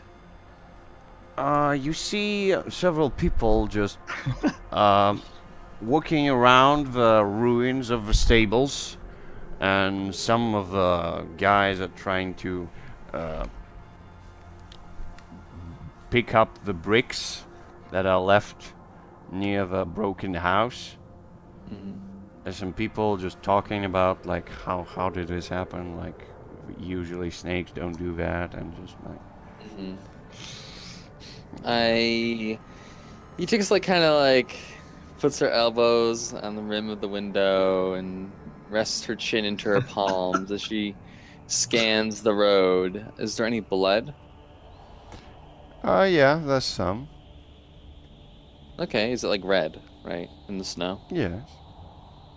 It's interesting. Do I see like many? Are there any like footprints and stuff? Sign of a Battle? scuffle? Yes. Yeah. Like describe that for me. So, in the place where there's a whole bunch of people and they're trying to understand what happened here, some of them do investigate the footprints, some of them do investigate blood, some of them trying to pick up the bricks and clean the thing. Others are trying to get the stables open because I guess they have horses in there. Are these all civilians? Yes. So there's no like, guards or the chief or the crone. Yeah. Okay. I think that does this place like does renting a room also come with food? Is No. food a thing? No? You don't feed the people at the inns for taking a room? No. Okay. I guess I should eat a ration. Huh? Do I have any? I do. Okay. So I go down and I guess I beeline to the crone. Is like the front of the front of So, the. when you get outside of your room, you see that there's some people are gathering down in the dining. You get down and you see Ingrid and some of the local folks are talking about something, and there's a woman in the middle of them, and she's saying, "I'm telling you what I saw. This weird creature came and it took Leona, then it jumped out of the window, then this big hulking beast and with green skin, it took me away, it thrown me, then it jumped through the window, it faced the snow, then it killed 2 snakes, and then it broke the house. It started jumping on the roof, and then the old Kuchak, he pulled up the sword on the thing, and it just decapitated him. Just straight up. No hesitation, no questions, just boom. And there's no Kuchak anymore. And I still don't know where my girl is. We should Is my way seize blocked? him. Well, there's some of the people, but you can wiggle around. Yeah, I think. Don't use that word with me. So, anyways, I think like as she passes, she smirks under the cloak as the God of War is described murdering people, Yeah. and she just passes out. She doesn't stop to talk to them. Yeah, and basically what they're saying that they should gather up, maybe call some gods and just get to him. Oh, okay. So They things want are to call him to escalating. justice. So, from what I gathered, the little girl is still gone, correct? Yes, they don't know where she is or whether or not she's alive. Okay. I go wait in line. Oh, if I see Agratar, actually, Not yet. yeah, I go downstairs and then I hear that, and I think I Yes. turn around and I go check if Agratar's in his room. Okay. Yeah. You check there, and Agrata, you slept well. All the carnage is just doing good to you. Yeah. At least. I think I knock on your door if it's locked. I don't think I locked it when I Okay. returned, so it's I don't have anything to write with, which is a shame. Otherwise, I'd just leave you a note. I would say that he's partially awake, so Yeah, I kind of like. Is there anyone in the hallway? not right now, no. I say, Agratar, wake up. Hey, Dix, what? I say, I'm visiting the crone, but the others downstairs are thinking of rallying the guards to hunt you. Why? I walk away down the hallway. And now I'm beelining for the crone. Okay. What? And now, what, Ajax? She's walking away. What was that? Yeah, are you like in your bed shouting, or are you like getting up and like pursuing Etix? as he jumped out of the bed, and I think he at least followed you out to the corridor because he Okay. I mean he knows what happened, but Yeah, Etix looks back and says, "If I'm seen with you, I'll be targeted too. Make yourself unseen." What? Wow. I just like Give make me your haste. cloak, maybe. Wait, what did he say?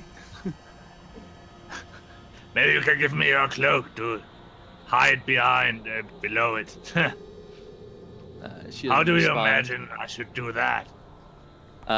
She says, "Figure it out." And why should the gods come for me? I don't know. They described hunting a green creature. I presume it's you. And I think at this point, like, I'm at the stairs. Yeah.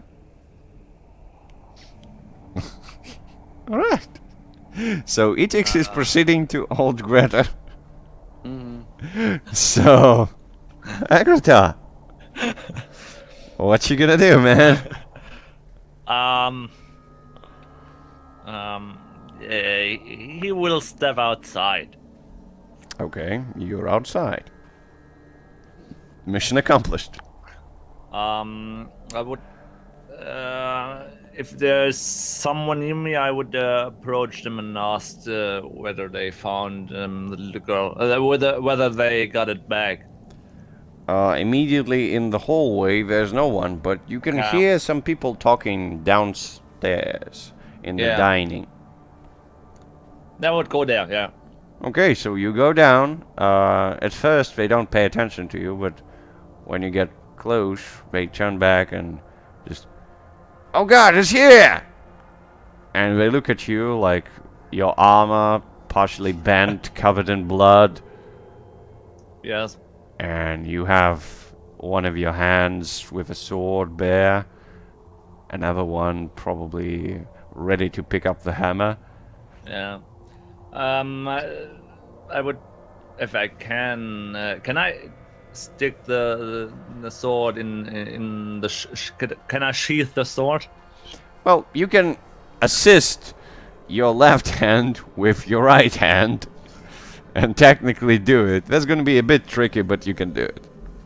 Yeah, I would have done that before I go downstairs because I don't want to approach them with a drawn weapon. That might. Okay, sure. Be the best. All right, we can do that. No worries, it's fine. And when they look at me, I would ask them, "Did the little girl came back?" And they're just like, "Oh, she knows where little girl is. You kidnapped her, you beast! What? Quickly! I saved her from the Alert for guards!" Careful, man. And a couple of them are running out of the inn. Do I like hear this like as I'm like? Yeah, you can making hear a- it. Yeah, you can hear it. You can see a couple of people just running out of the I inn. hear get the guards, right? And Yeah. are there any guards like who have immediately heard that? It Not seems yet, in the- no. Could help you, but I don't know how much this is gonna help. Like, so I guess like my question would be like silence, right? It's on an area I can see. So like, how big of an area would it be if I just looked back and like cast silence on like the entire tavern or something in the road? You wouldn't be able to see the entire tavern unless you're in a doorway. So I could perhaps like cast silence on the road of sorts that I'm on. Yes. Sort of, yes. Just think like- like a cone of vision. Yeah. I'll just buy you precious seconds. You can handle guardsmen. Yeah, I'm gonna continue. I think about it. I stop for a moment, but I continue to hold Greta. Okay, so couple of men are running away. Agrita, what do you do? I look after them and say, "What? Thinking loud. Are they searching for the girl now? I could have told them. What? Is someone And left? in the tavern? everyone is starting to like back down from you. Like they look a bit afraid. Well, not a bit, just afraid. And it's just like, quickly, everyone run into different sides. She can't catch us all. And basically, some of them are jumping outside of the windows. Some of them are rushing to the doors, just basically bumping into each other. And some of them are going into a storage room that also has windows. So yeah, people are running away. Well, when they all run away, Yeah, they're running I think away. there's also behind the counters. There's no Ingrid to be seen or someone else. Nope. She was one of the ones who was running away. Oh, then I go outside and look whether there is someone there who would listen. You can see several people collecting the rubble from the house, and there's a woman there who holds close a small child, like about 8 years old boy. And when she sees you, she points a finger at you and she yells, "This is the thing that killed my husband!" And all the people are looking back at you. So,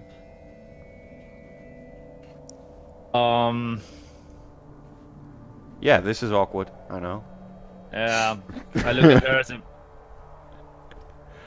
I wanted to save the little girl and your husband, if you want to call him that way. He hindered me to save the girl. So before you finish, one of the guys is like, "I'm gonna call the guards!" And he runs away. Jesus. What? Anyone listen of you? And they look at you and they're like, "Careful, he has 2 weapons. He must be a berserker." I heard they go into rage. Protect the woman and the child. I'm gonna hold him back. And he draws a sword. how far away is he? This is. I feel like this is exactly what happens when the god of war tries to talk down a paralyzed town that's in fear. You know. How far away is the man with the swords? Maybe 3 or 4 meters. Oh, okay. Is he Not close approaching? enough to swing a sword yet. Is he approaching? He's sort of So- making a wide arc around you, just trying to position himself between you and the woman and the other guys, so they could, like, get away. May I perhaps make a suggestion? Yeah, of course. By all means. Okay, so, you know, it's totally up to the Surge's call, but right now it seems as though much of the town is afraid of you, right? Yeah. You could totally parlay with the threat of impending violence, right? I could. Like, they don't want to die, so you can just be like, everyone stop, fucking listen to me, or I'm gonna kill you. Right? Yeah, I mean, Agrata has no reason to. Well, You don't want to achieve the well, it's like you're dominion over trying to the- get them to listen, and they're totally not. Like, you need some sort of leverage here. Yeah, to but get them to listen I mean, to you. Agrata doesn't care really. So if Okay. they don't want to listen, then that's not his problem. At least it seems like. Oh yeah, it's totally not your problem. Yep. Continue. Not yet. Continue. Okay. I mean, Agrata doesn't really care that as long as the guy with the sword isn't approaching him in kind of threatening way, he stays his ground and gestures widely at the one. Someone might fetch the girl. I left her at. I point very vaguely in the direction. Yeah. There was a house near the wall, and where I killed this. Yeah, and demon and who- everyone is just like, "Oh God, he killed the girl and dumped her body there. Run fast as you can. Alert the chief." Agrata face palms himself. It's like, why? He shakes his head and would go back inside the tavern and look for a bowl of water to at least clean himself a little bit from all the Oh yeah, sweat, that dirt, that and would blood. definitely be something like that. Yeah, you can do that. Yeah. He would do that. Okay, so Agrata is cleaning himself, and the panther is descending down the stairs, looking around, jumps on one of the tables and starts to eat the food that's still there. So Itix, you're slowly, I guess, going towards the crone's hut. I'm not meandering, but I'm walking there. Yeah, I'm just saying. So you see several people just running towards the chieftain's hut. Just Okay. all look really worried. Then, some time after, there's a big part of guards, just dispersing and Yep. running towards the tavern, past you. About like how many guards do I count out here? Well, from your position, you managed to see at least 20. At least 20. Like, um, uh, describe them. Are they wearing like leather armor? Do they look like No, chiseled dudes? They like, actually don't wear leather armor. They wear chainmail on top of leather armor, and some of them even have shields or plated parts on their armor, maybe shoulder pads. okay. So yeah, they're definitely equipped to deal with lots of things. Yeah. Most Does of it them look are equipped with spears like, and swords. Some of them have axes, crossbows. do any of them look as if like? Do any of them look different than the rest of them Not as they really. pass by me? Not No, they all really. look kind of the same. And is it my assumption that like I see 20 coming down the road that I am like traveling on, right? Yeah. So are they in a group?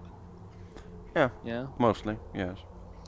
As they pass by me, I glance back, and I wonder if I throw a fireball at these fools, will it get all of them? Not all of them, but a lot of them, yes. Are there onlookers? Definitely. I mean, so there's there's- action in town. There's some guards. They're running. Something is happening. Okay. Yeah, finding out about the Chaos Champion, whatever his name is more important. So I once again stay my wrath to Uh-huh. to do the Allfather's bidding. So Sure. I continue to Greta's. Cool. So you continue to a crone's hut, and once you really close, you can see that the chieftain's hut is opening, and he's walking outside, fully plate mail, with a big two-sided broad axe, and there's some dudes that are armored almost as good as he is, are following him. There's around 12 of them. And they're continuing the same path that you think they are. Okay. I let them pass. I need to talk to Greta. Sure. So you get close to her hut. The door is closed still. What do you do? Yep. I wait in line like the kid usually tells me to. Okay. Yeah. So Is there yes, a line? some people are going in, of course. Yep. So you just wait outside. Yeah, I think would it be possible to take a position that also has a view of like the road where the tavern is? Yeah, but you wouldn't see too much. It's not like an open road that gets to the chieftain's hut. It's a road mostly through the other houses. So Yeah, I position myself in a way to be in line, but also like yeah. maybe have the best view I could get Yeah. of the tavern. Well, definitely you can see some more guards dispersing there, bearing mostly crossbows.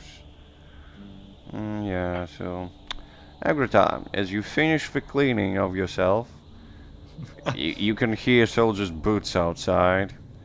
It looks like they're surrounding the tavern.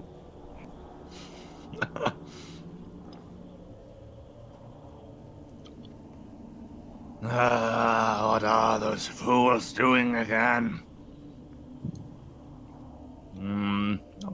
I look out of one of the windows to look what is going on there.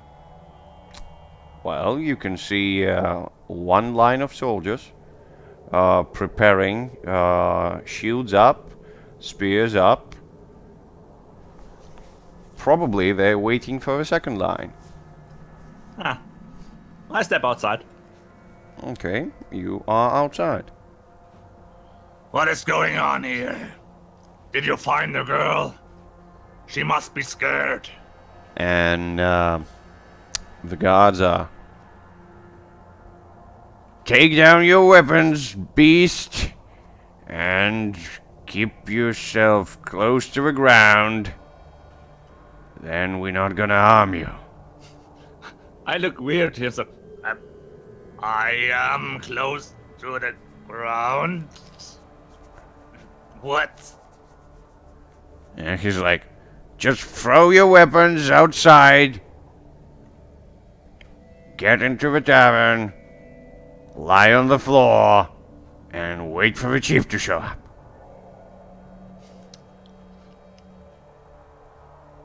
I look very weird at him because that's the first time someone ever said something like that to me, and I doubt that makes any sense. Maybe in some human way, but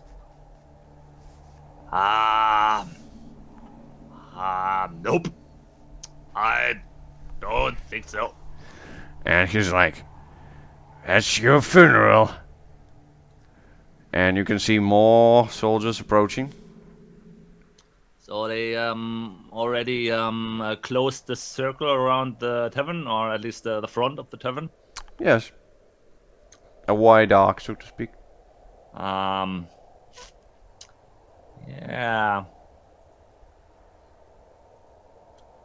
I go back into the tavern Alright. without another look to them. Sure. Is there how near are the nearby houses to the tavern? Well, the closest one would be like 6 meters, something like that. Oh, okay. So there's no way to jump out of the upper windows to another facade. I mean, if you get on the second floor and you jump really far, probably. Did I have the impression when I saw that they closed a circle around the whole building, or only the front? Right now it was the front, but you're not sure. Then I would more curious than anything else. I would head back into the house and look through out of the window on the opposite side and look whether there's also a bunch of guards. Yeah, you look out, and there's also a bunch of guards. They're forming the second line with the crossbows, and one of them says, yeah, he refused to surrender the weapons, so get ready. And you can hear in the distance the voice of the chief, and he's just like, prepare! We're gonna smoke him out, if we have to.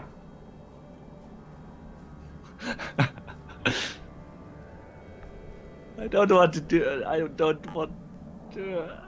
Am I gonna one floor up and wait for what they do? Watch carefully out of the window because I don't want to be shot. Since my do I have my helmet again? Yes, of course. Okay. Yeah. I presume you would pick it up. Yeah. Okay. So, And I would guess Juliana to follow me. yeah, of course. So Etix. I guess you just waiting there. Yep, watching any of the developments I can see. Yeah, definitely some more guards following the road. Mm-hmm. And Sark walks up to you and he looks perplexed a little bit, and he's just like, you visited yesterday, didn't you? I say, I attempted to. The crone wasn't there to speak with me. Yeah, I remember. Well, I'm gonna tell her. Maybe she's gonna give you a chance. I Yeah, nod. He walked back. Yeah, he walked back. Spent some time inside, then walks out again. And he says, she can answer one question, if you want. I nod. Very well. Okay, follow me. I do so. And he lets you in, and there's indeed old Greta in there. Mm-hmm. I stride in. Does the child? Does he linger? No, he gets out. He leaves. Okay. Yeah, like describe this. Is she like across the table or something? Is she No, cooking? she's on the floor. She doesn't like tables, seems to be, because there's no tables in there. Just a whole bunch of rugs and furs on the floor, and a clean place around the fire, so she can touch her bones there. Okay. Yeah, I just kind of stride before her, and I kind of like wait a good like moment, as I observe her, see if she speaks first. She just wiggles some bones Mm-hmm. in a bowl, mumbles something. Yep. I say, greetings, Greta. I say, yes, greetings, Greta. I've looked forward to this talk of ours. And she's like, yes, of course you did. So what do you want to know? I don't have too much time. Besides, your friend is about to kill most of the people. Well, most of them. Most of them are not really useful. So what do you want to know? I say, where is the Chaos Champion? Well, one part of him is in a crypt right now, resting. Another part is hunting.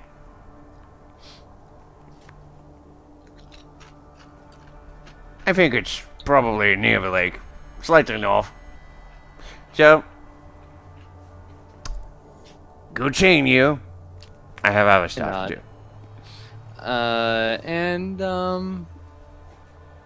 Yes. So hunting near the lake, she said, right? Perhaps Yeah, somewhere north of the lake. north of the lake. Yeah, and another part in the crypt resting. Okay. I say, my thanks, and I scuttle out. I look for the wagon, that's been selling the bananas. See if that's Yeah. still around. Yeah, this is definitely around, and it looks like they're making some profits. Excellent. In the chaos, selling bananas like great business, whatever. Stress. Just yeah, banana market is flourishing. It is. So yeah, they know me, so I scuttle up to just anybody, I guess. All right. And actually, I wonder if the peasant is with them. Is Robin with them? Oh, now that you mention it, let's see. I would say that there's a chance that he is, and there's a chance that he isn't. We can do it either two ways. I can roll yes or no, or you can make a loyalty roll if you want. You can roll yes or no. I'm just saying. Okay. So, nope. He's not with them. Okay. I say to one of them, I say, I need like one of my friends, quote unquote, yeah. Yeah. I say, I need space in your caravan. I want to cast a spell that will allow me to return to this position. Would that be all right with you? Thank you, sir. Sure. We have enough space. I say, the runes won't take up any physical space, if you will. Your goods will be fine. Yeah, And I scuttle into the back of the caravan. sure. Okay, and I cast Word of Recall. Let's see how it works. Yeah, let's see. Okay, 2. That's enough. I forget it, and it's obvious. It's obvious. Well. All right. It is obvious. Like, as in, what does it specifically say? It says the spell casting is obvious and you draw attention to yourself. Yes, yes, I know. It's just drawing attention. Don't worry. Yeah. You drawn some attention. It's fine. Okay. I exit. Cool. After the spell's finished. Cool. All right. Now I need someone to take me to the lake. Do I don't think I even remember my way back. I did see Agritar on a bird, though. Yes. Yes. And a griffin, yeah, white. Yeah, he could definitely scope out the lands, because there's no like snow or just whistling cold wind, right? Well, there is snow. Definitely. Not too much. Well, I mean, okay, not too much. So not enough to really obscure your eyesight from above. Yeah, yeah. Okay. I think I approached the scene with the chieftain in the tavern. Yeah, that's glorious. You can see 3 rows of soldiers all around the tavern. First row has shields and spears. Second row has crossbows. And the third row has something weird in their hands. You do not immediately understand what it is. It looks like a couple of sticks with a string around them. You're not sure why would it be needed here? Mm-hmm. And there's a chieftain who wiggles around some big stick with a skull on top of it. And he's yelling like, "Get out here, you lazy, green-skinned, foul fiend! Or are you too afraid to face a human?" Okay, I wait with anticipation. Probably like maybe 70 to 100 feet from them, if possible. Okay, sure. You You see a small crowd gathering around, almost at the same distance as you, Itix. They also want to see what's gonna happen. Yeah. Bold souls. Yep. So, Agrita, what's your plan? I mean, I got a possibility in my backhand, but I don't want to use it yet because that might be even more dangerous. But at the moment, Agratas went with Liana, if she wants to follow, to the second floor, and I would look out of a window to the front where the guys with the chieftain are, and I think I could recognize Etix from above. Well, if you look at the place where she is, so are you looking at the front of the inn? Yeah, yeah. I guess I would go back to my old room in the second floor, and Well, your old room on the second floor points to the right side, not in front. Oh, okay. No, then I would search for a window to the front. Okay, Outside. you definitely know that there's a room that's facing to the front, but the door is locked. Do you break the door? I don't care. I broke so much doors, and Okay. I feel that the guys outside have other problems with me than a broken door. So Sure. So you easily break it. No need to roll anything. okay. You get in and you get outside. Well, partially outside. You just look outside, and you can definitely see the chieftain with some weird trinket in his head. And yeah, he's just looking at you and he's just saying, "Quit twirling your little nose in there, lizard! Get down here!"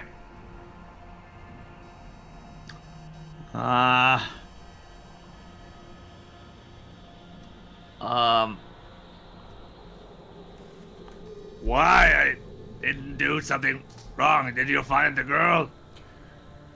We found enough bodies. I I saved your town from this shadow creature. You should be thankful. What shadow creature on earth are you talking about? The only threat there was of the shining snakes. And you broke 2 houses. It costed the life of most of them. Why did they die? What happened there? That's not my fault. So you even dumber than you look. Get down here so I can explain to you how axes do not actually kill people if they decapitate them. Well, there was the one guy who attacked me, and well, I had to save the little girl, so I took a swing at him. I didn't know that he was dead, and I don't know why he attacked me. Well, of course he was dead because I decapitated him. Chieftain but- seems to be really out of his patience, and he's just like, backline, charge! And you can see that the people in the backline starting to twirl the sticks in their hands, and the strings between the strings start to shine a little bit with the reddish light. Oh. You're not sure what they're doing, but they're doing something. And the chieftain is like, I'm gonna give you one last warning. Get down and surrender. I shrug and Well, if I can keep my weapons, then sure, why not? So, what do you do? I mean, since when he doesn't reply directly to it, I would go down and at least remove the barricade from the front door and open the door and look outside. Oh, it was removed. I Yeah, think. it was removed, yes. Yeah. On the door and look outside. Well, the picture didn't change actually, the only perspective changed. So the chieftain looks at you and he says, Alright. Now put everything you have down, including your armor. And then we can talk. Or we can just make the shots do the talking. I look at him. I look down at my pretty but also pretty dented armor. Yep.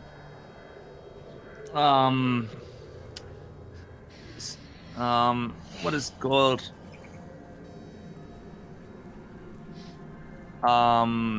Stroking my the pommel of my hammer and the sword.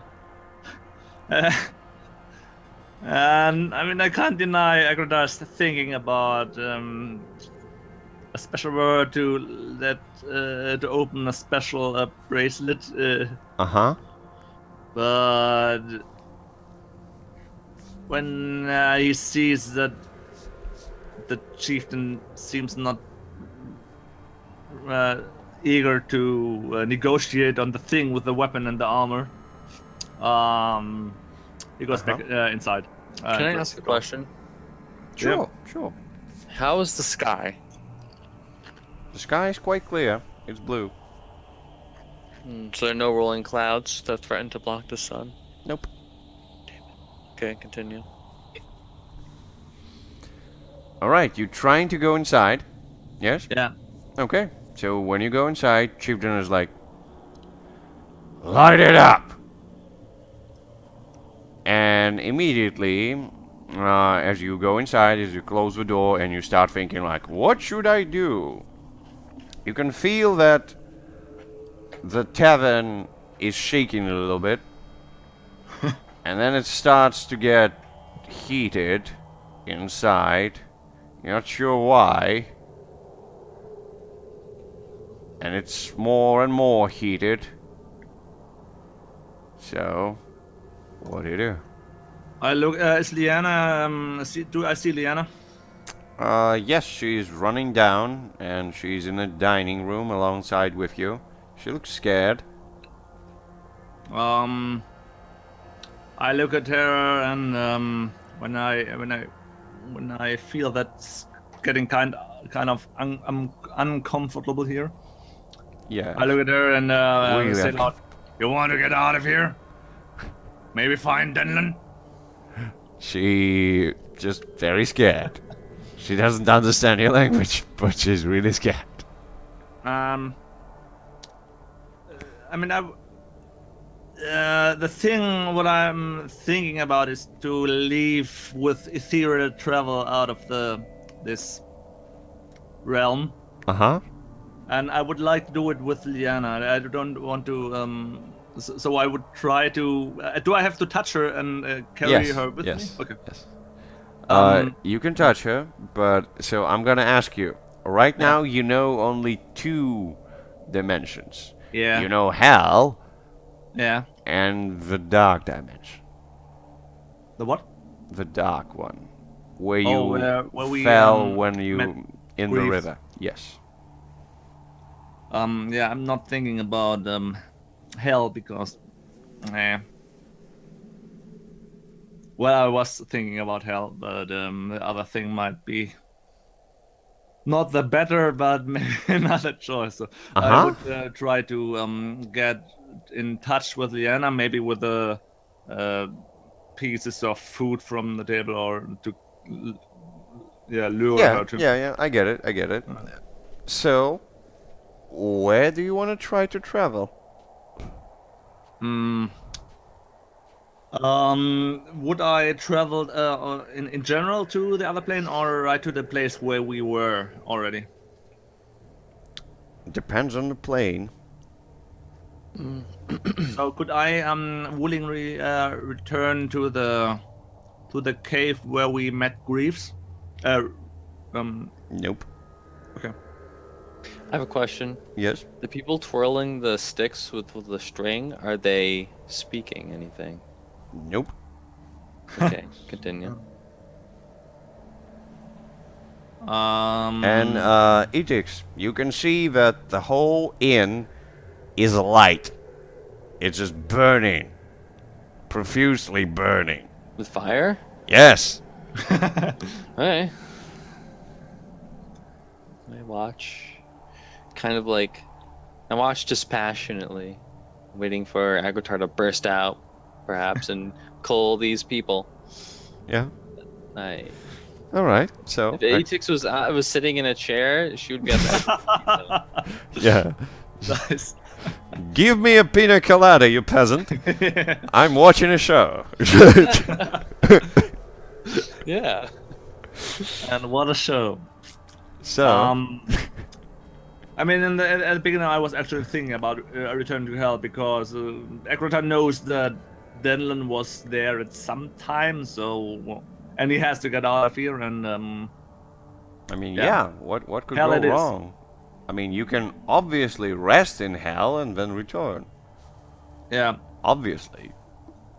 obviously, and yeah, I mean, hell is not dangerous at all. So that's Sure. So yeah, travel to hell with Liana. We go to hell. You really want to do this? Yeah. Okay. You teleport to hell. If I die, then in hell, not in a burning inn or from Just in a burning hell, of course. That's way better. Yeah. So, as you look at the burning inn, it starts to crumble and fall down. At some point, the whole building just comes down and it's continuously burning. Everyone's just watching, like, what's going to happen? Is he going out? Is he screaming? What's happening? And it's just like, it's burning. And at some point, it starts to die down because there's nothing else to burn. And it's just ashes. And the chieftain is like, huh. I heard he would scream more. Unless he's not in there. First row! Check the thing. I talk to a bystander next to me. I say, "Do you know where the lake is?" He's like, oh yeah, yeah. You should go with the fishermen. I think we're gonna go in a couple of hours. I say, where do they gather? Is there like a house that's obvious or a place where the fishermen gather and shit, and then they trek Yeah, out? yeah, yeah. Oh, And okay. he says, oh, there's a big hut near the northern entrance to the city. say, Ask for Morg. He's usually leading the thing. Morgue. Thank you. And I make my way there. Yep. So,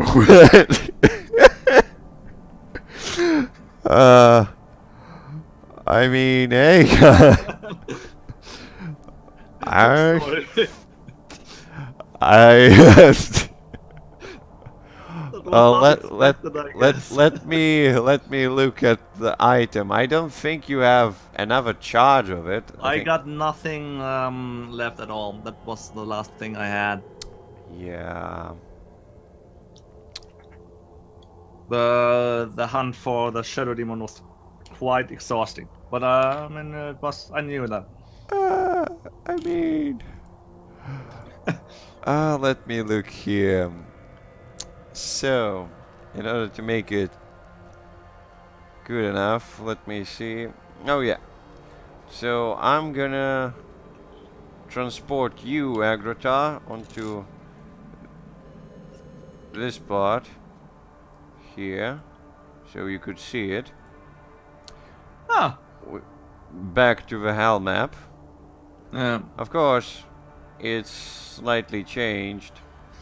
So I'm gonna just pick up most of the stuff and remove it. So you're gonna end up on a small island.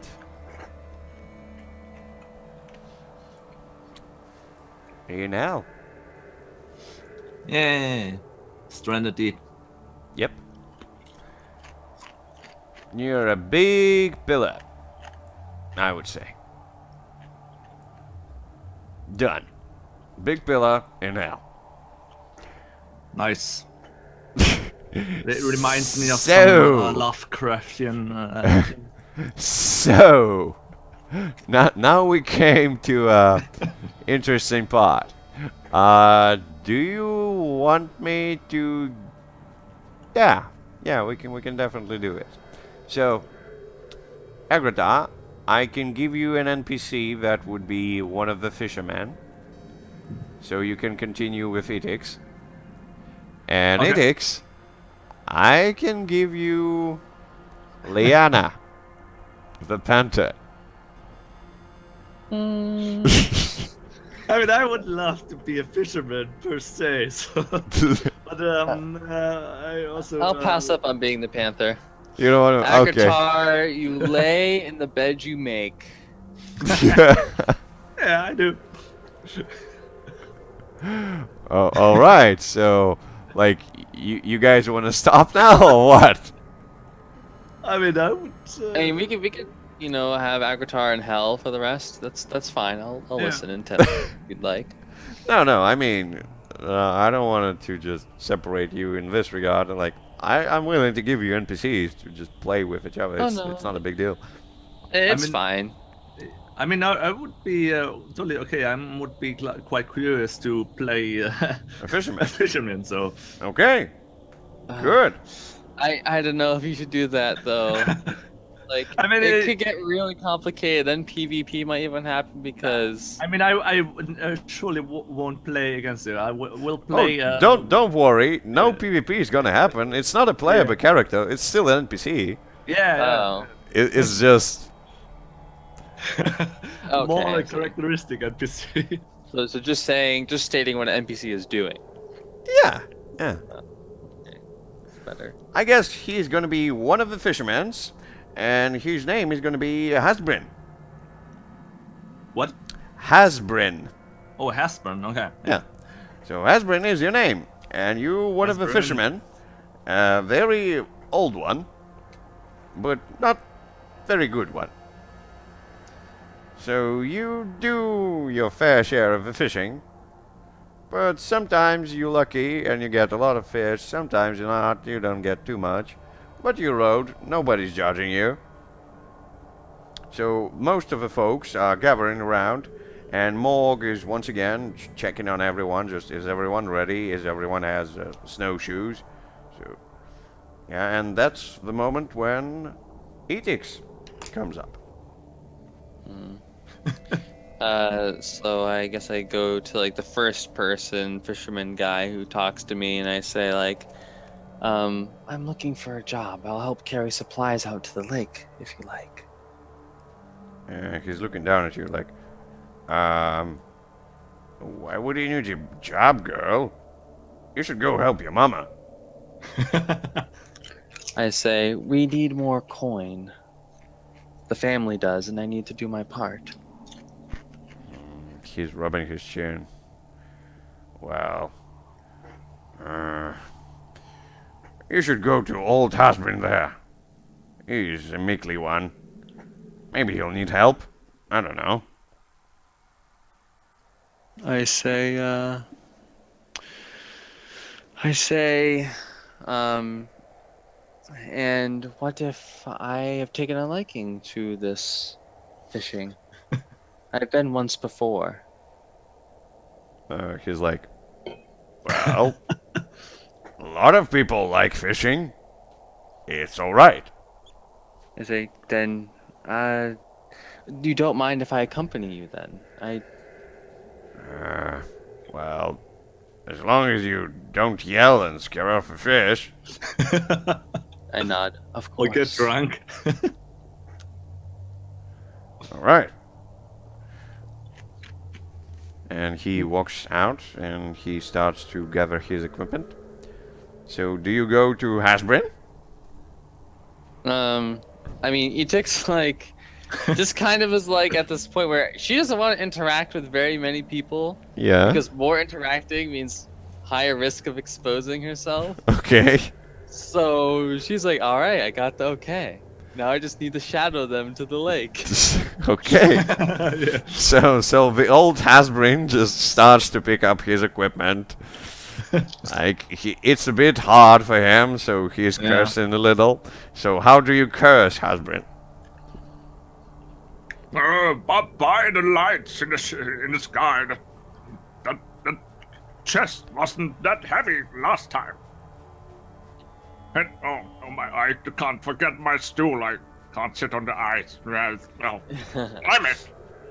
Is this guy like obvious to me? Like, is he? At Yeah, his yeah, he's house, obvious. Or He's out an on old guy. He's mumbling something. the- Yeah. I guess Etik scuttles up to him and says like, I see you're struggling with your supplies. I could carry some for you for some coin, if you like. Oh, does Hasbrin has coin? He has free coin. No. That's quite nice. I could use some help, but I only have little coin. I can give you one of those coins, if you may. It should be an honor for helping an old, skilled fisherman like me. I say, of course, and I start like just picking up some supplies. Oh, that's very nice. Thank you. Okay. Alright, so the whole procession of you continues to the lake. Some fishermen tell old stories about the fish they gathered, and I guess one of them shares a story about the biggest fish he ever hunted, which was like 5 meters long, and he almost got it if there wasn't for those pesky drunk people who scared it off. Yeah. Words of wisdom. Yeah. And several hours later, you actually manage to get to the lake. And you get to one of the broken down parts. And Morg says, "You should start here." And several of the fishermen, they break up from the group, and they start to clean up it a little bit, set up the stools and just the fishing things. So then they continue far north. Another one of the broken things. So another group breaks up. Oh, so we know which direction north is. Yeah. Okay, cool. So you you're continuing, and when you get to the last one, there's only Morg, Hasbrain, couple of other fishermen, and you. So you see the last thing, and they're starting to set up. Okay. I help Hasbrand with his, his supplies. Thank you. That's always good to have a young hand with me. Oh. I say, No, don't do this. Here, put the stool on here and give me the crate. No, there. okay, all right. Can I just put it down and like let him do it? All right. So while you're putting this out, you can see a glimmer of light in a slight distance, and you look up there, and it looks like somebody in a shining armor is getting close to the fishermen. Is this north? Yeah, he's coming up from the north. And Morg looks up, and he's like, "Oh, would you look at that? Old Fulgrim actually cut up his ass and started to do some guarding. Don't let him mingle your head with weird Guardian of the North solutions. Alright, girl? He's crazy in that way. All those paladins are." And he's using his fishing stick to just set up. I wait. Alright, so some time passes as the figure gets closer and closer, and finally he gets close to you, and when he manages to get to old Hasbrin, he taps him on the shoulder and says, "How's it fishing, old timer?" Does Hasbran knows old Fulgrim? Yes, he's a paladin.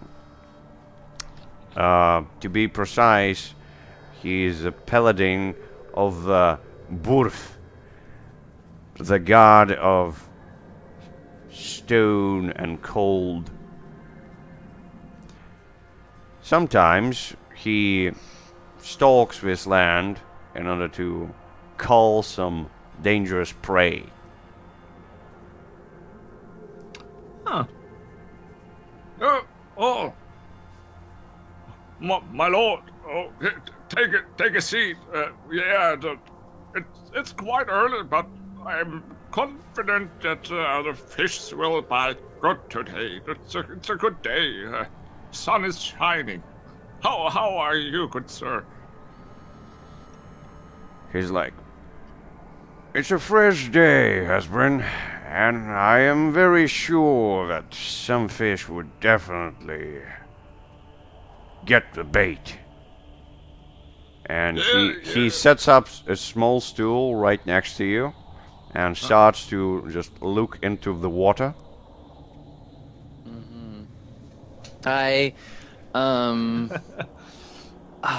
So He, I he guess looks like he looks very formidable. He has a full plate armor, but no furs under it. Looks like he doesn't care about cold or something. sure. I kind of like I think I'm on the opposite side of Hasbrand from the Paladin. Yeah. And I say to Hasbrand, I say, have you spoken to Greta? She said something of a chaos champion to the north.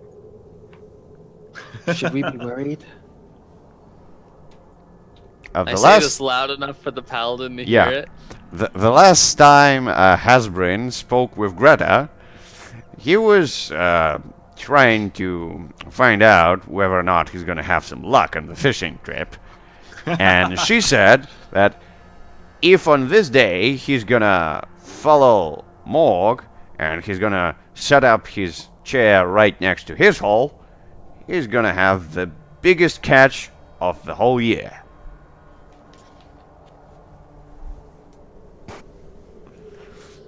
So yeah. And Paladin definitely hears you. And he's just like, chaos champion, eh? Would be interesting to see what this thing is. Did she say anything specific?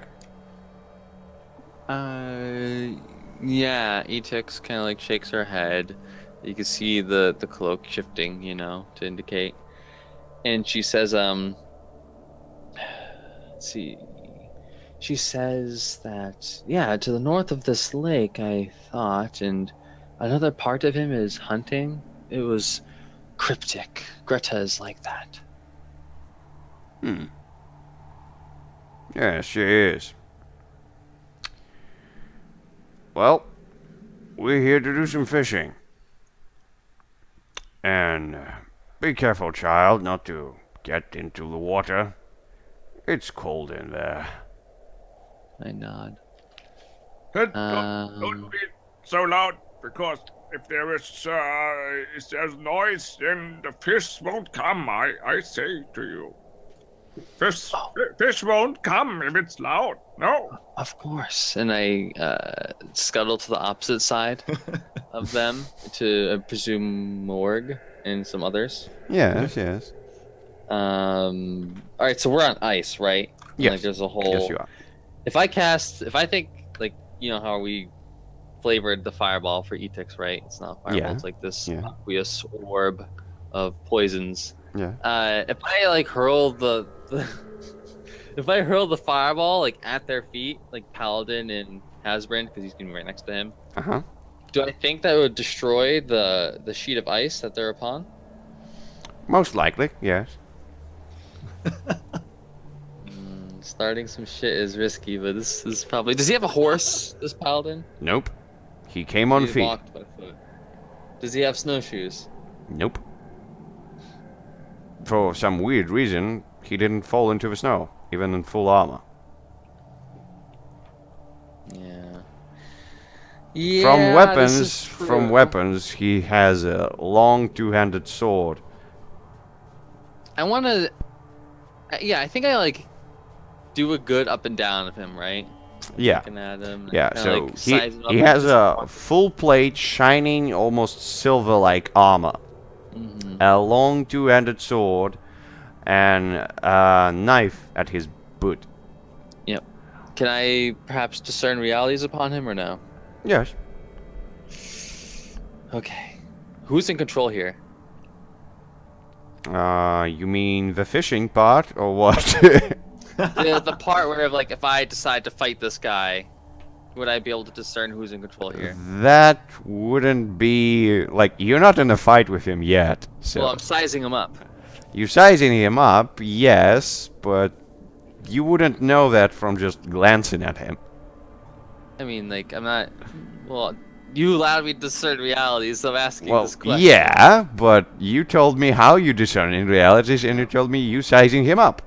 Yeah. And I'm just saying So, like, that's he's not enough to fearless, tell. unaffected by the snow. He's got all this awesome armor on. He Yes, seems totally fine. he's fine right now. Yes, He's got he facial feels cool. You don't see anything actually. His head is covered in a helmet. You could see his eyes partially, but well, only hair you could see were blonde hair. All right. And right now he's just totally focused on this part of the broken ice where the fishing rod's pointing at. So I see blonde hair. You said. Yeah.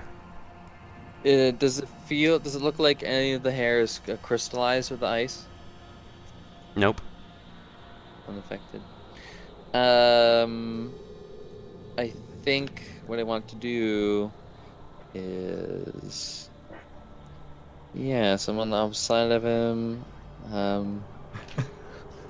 You don't swim well in armor, and he has hair, so he's probably immortal. So he probably does have need to swim. I don't know.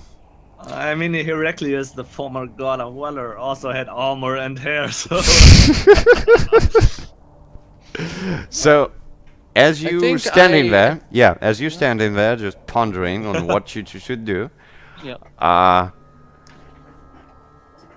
you hear one of the fishermen near Morg saying, "Oh, I think there's something in there. Just stay cool, I guys." start heading towards the north. I just GTFO at that point. Oh, you're starting to move. Okay, you're starting to move. And Hasbrin, you actually also see with your old eyes something moving in there, and it looks big. Probably a good catch. Is old Fulgrim still next to me? Yep. I'm getting very, very, very curious at that moment, and I tip him on the shoulder. Oh, there was something. There was something. Oh, I have to be quiet. And There was something. Fulgrim in the same cold, unmoving note, just like, yes, there's definitely something in there. Don't worry, we'll catch it. Maybe we get a good catch and have a fine dinner tonight. Would you want to come to dinner? My wife would, if it's a good catch and a big catch, my wife would prepare it for us. It's gonna be a good catch. Oh, very good catch. And I think he's looking very sharp into the. Yeah, he's looking very sharp into the water. And Etix, you continue moving there, Yeah, I can just and continue moving. you north. see them just anxiously moving from side to side on their stools, just like thinking like, oh, is it big? Like, is it going to get the hook? It's just like they don't yet understand the thing. I And hope that the bait was big enough because I don't want to miss that one. Fulgrim is right. You're not gonna miss it. Don't worry. I'm gonna help you get it up if you need help. I pat him on the shoulder. Oh, that's the right spirit. Oh, thank you, old friend. Thank you.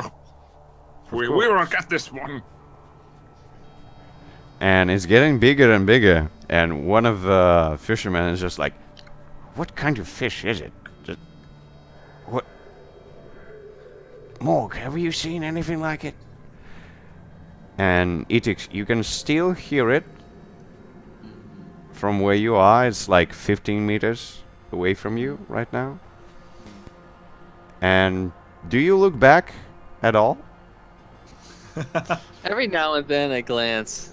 Yeah. But otherwise, I'm trying to make sure like I keep heading north and I don't accidentally lose my way of direction. And you glance once, you see just everything is fine, just people anxiously moving at the stools, just nothing else. Then you glance again, and you can see that Fulgrim has his left hand on the grip of his sword.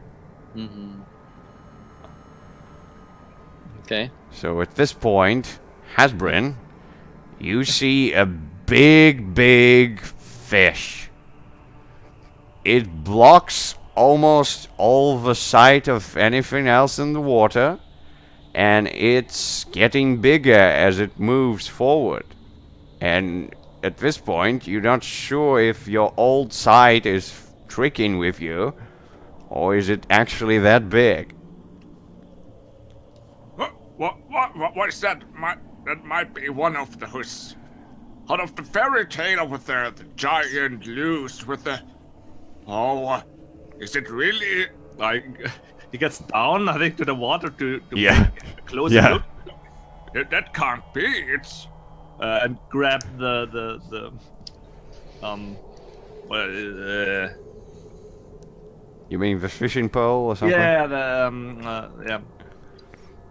Okay, yeah, you're checking on the fishing pole, you're leaning forward a little bit, And Itix, you glance back and you see Asbrin leaning forward. I don't have to tell you the image that's spreading through Etix's mind. Yeah, and you're about to think like, right now the fish is gonna get him, or whatever it is gonna get him. Yeah. And at the moment where you think that he's about to die, Fulgrim puts a hand on his shoulder, throws him back in one single motion. The big maw from the deep clutches at the place where Hasbrin was, and then the sword just immediately gets unsheathed, and one of the jaws getting cut down. Holy shit. The thing spurs blood all around. It breaks part of the ice. All the fishermen are jumping out, trying to get out of the ice. And Fulgrim jumps into the water, following the creature. What? Yeah. Paladins, bro. Okay, I continue. Like, he jumped into the water. I can't. Yeah, and Hasbrin, you can see that the girl is running towards the north, where there's actually no town, and you think that she's afraid too much, and she's just running in the different direction. Wait! Have no fear! The old Fulgrim even defeated in the stories, even mightier foes come back. He will be alright. You don't have to be afraid. I don't heed his words as I continue scuttle across the ice. Yeah, and at this moment, the fishermen are just looking at you and just like, "Oh God, somebody, fetch the girl!" And Morg is just like, "Okay, yeah, don't worry, I've got this." And he is putting on his snowshoes and he's starting to just very fast, like partially because he's worried for himself, partially because he wants to get to you. Yeah. So yeah, he's getting to you. What do you do? What do I do? Does he wonder about the footprints in the snow? Not right now. Not in this situation. Yeah. Okay. So, like, I keep going as fast as I can. I'm not... So you want to run? I'm already moving at a quick pace. I don't break out into a full sprint. Okay. So I you're just moving. keep going at my pace until he catches up to me. Yeah. And then tell me how far I am from the others when he gets to me. Or Okay, like within okay. maybe like, That would be like maybe 50 meters or something. Something like that. 50 meters. Okay. 50? 15. 50. Okay. Okay, so I want to like 50 meters is how many. That's yeah. Okay, I got it. It's 100. It's a long distance. Yes.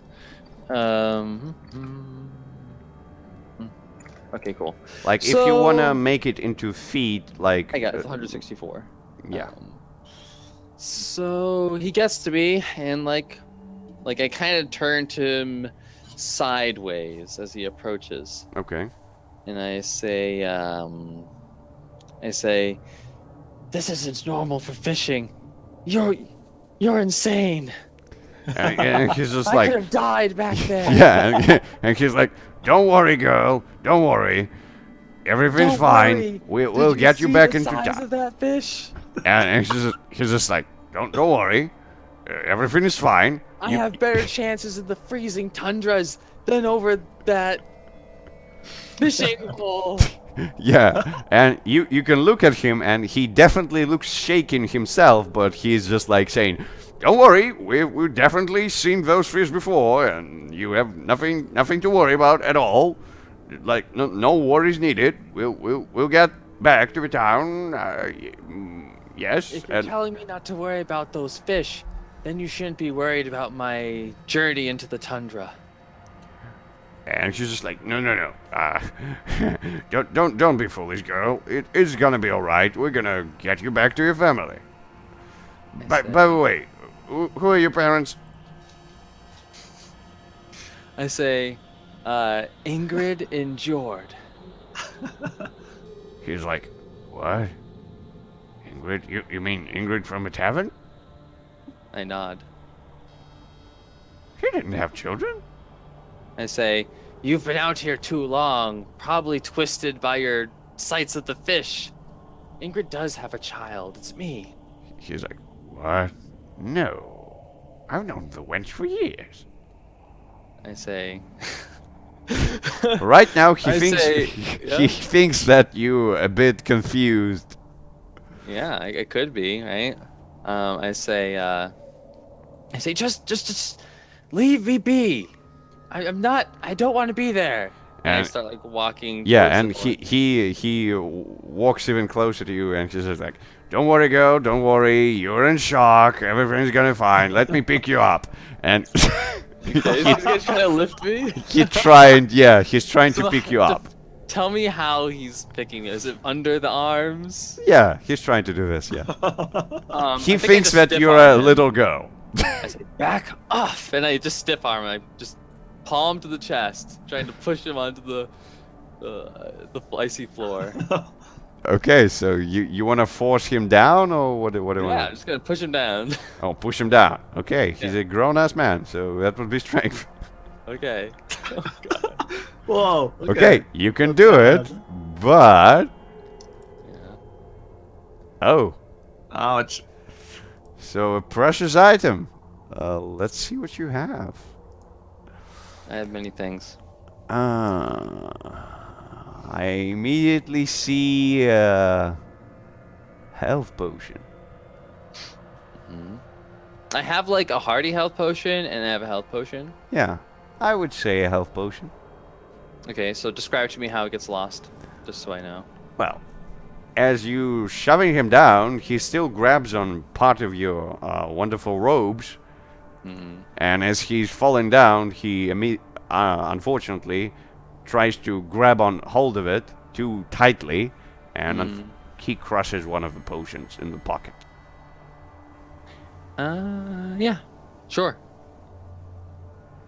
All right, so he's down. Yep. What do you want to do next? I say, He's very, very confused. He's just like, I say, what? I told you to leave me alone. And they continue northwards. Yeah, and he's just like, what the fuck? Like, how did she do it? What? what? And he's trying to grab onto your robes Again? as he's lying on the ground. Basically, he sees the big slave, just like following. Like, he doesn't see your back part yet, but he's trying to grab the back part of your robe. So he's on his ass and he's trying to reach for my robes. Yeah, he's lying on the ice right now. I think, I mean, like, so I guess I'm kind of looking back and walking then, if I could see Yeah, him do this yeah. maneuver.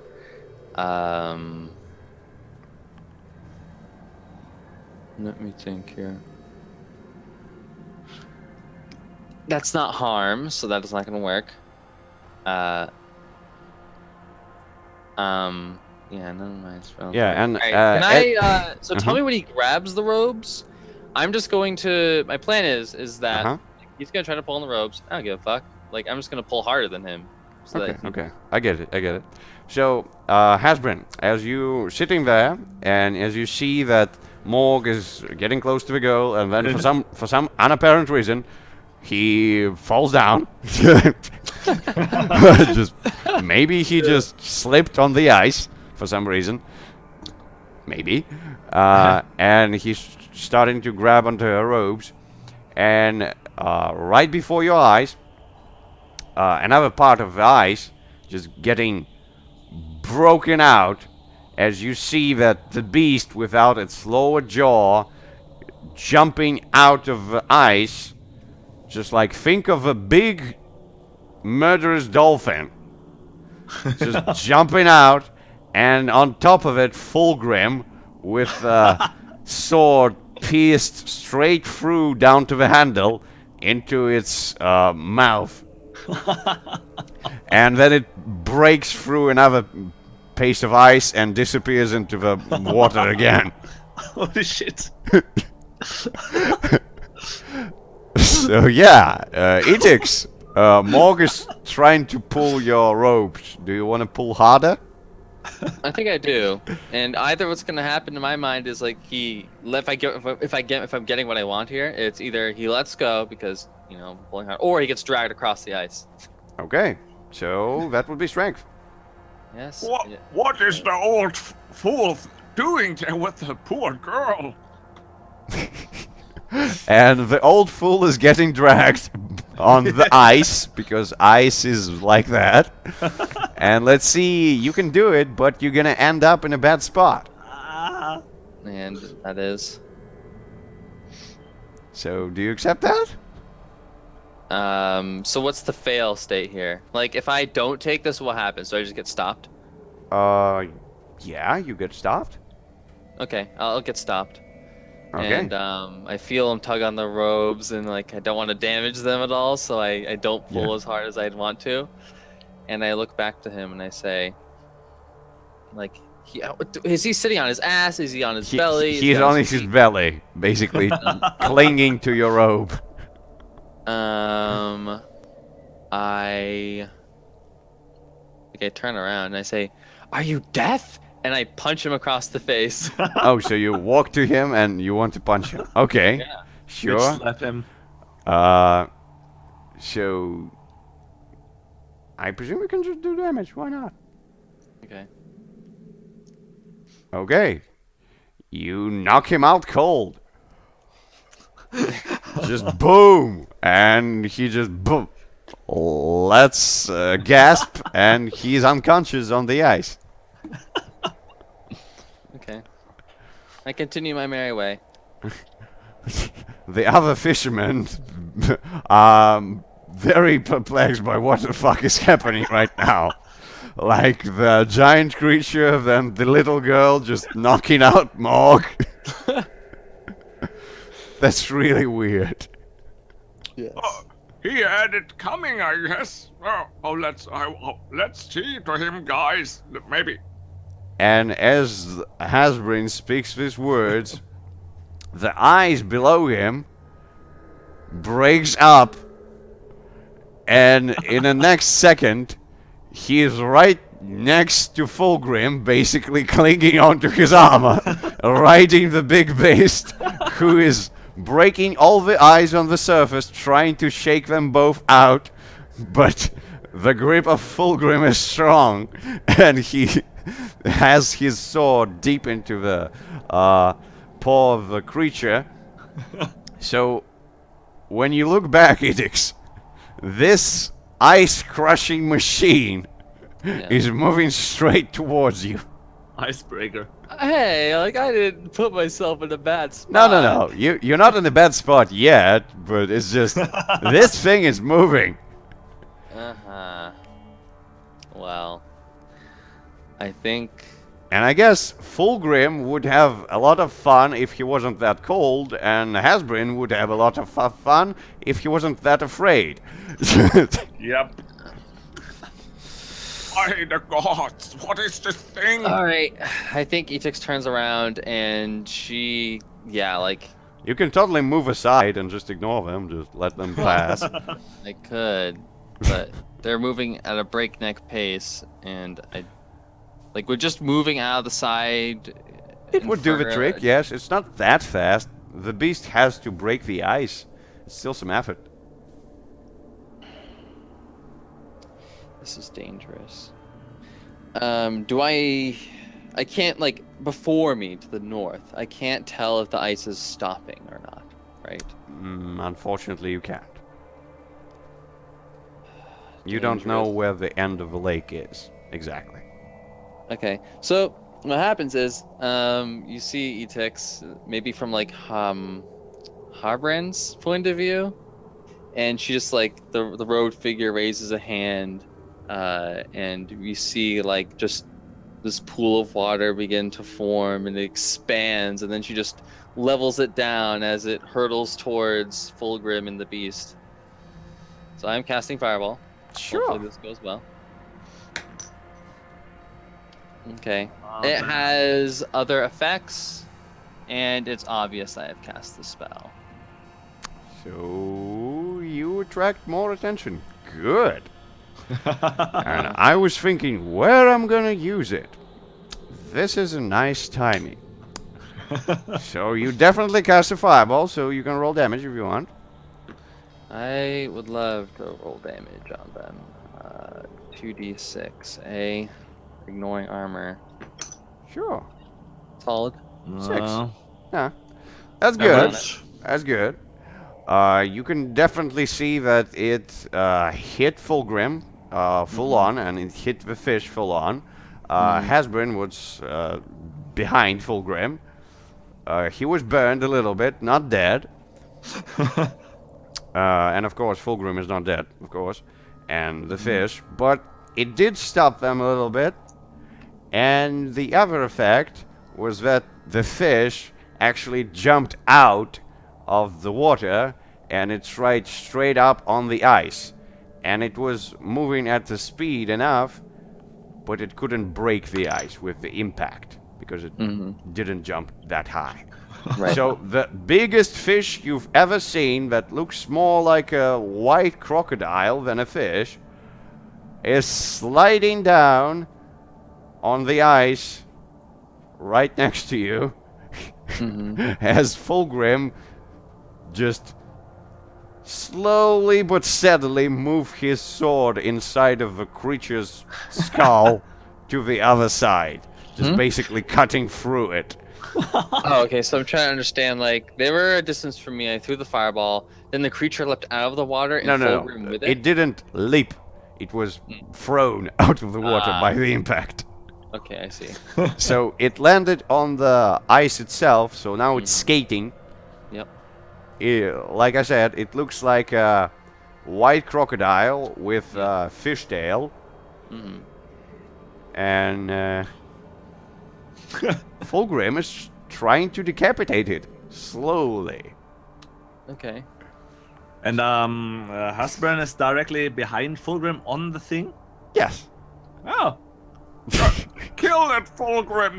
That's a monster! Oh my god! Help us, oh father!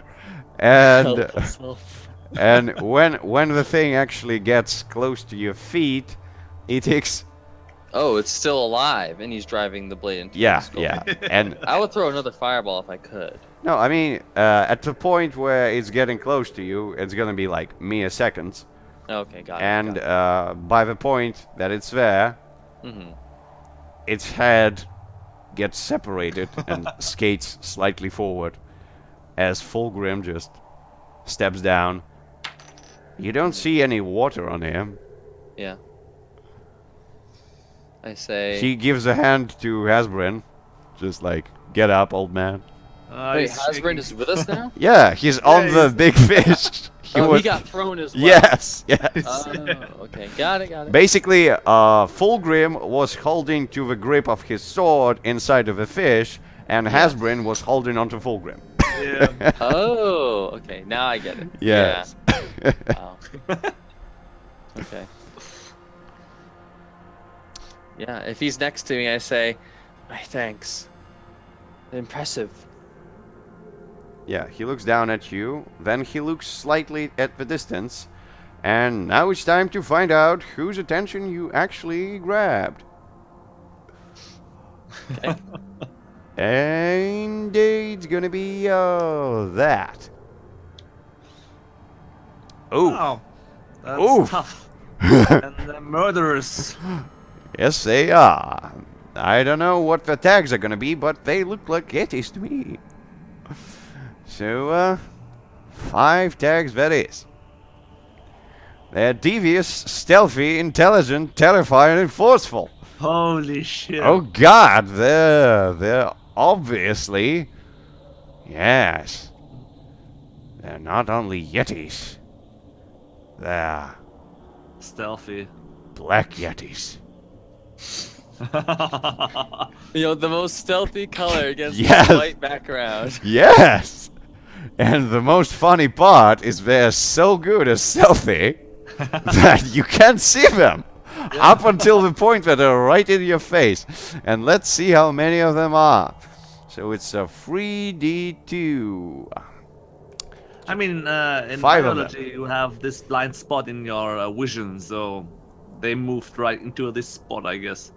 until they were right in front of us. Yeah, and you see 5 of them just basically appear from the snow, wielding some weird, jagged clubs that seems to be made from bones of some creatures, and they're yelling something like.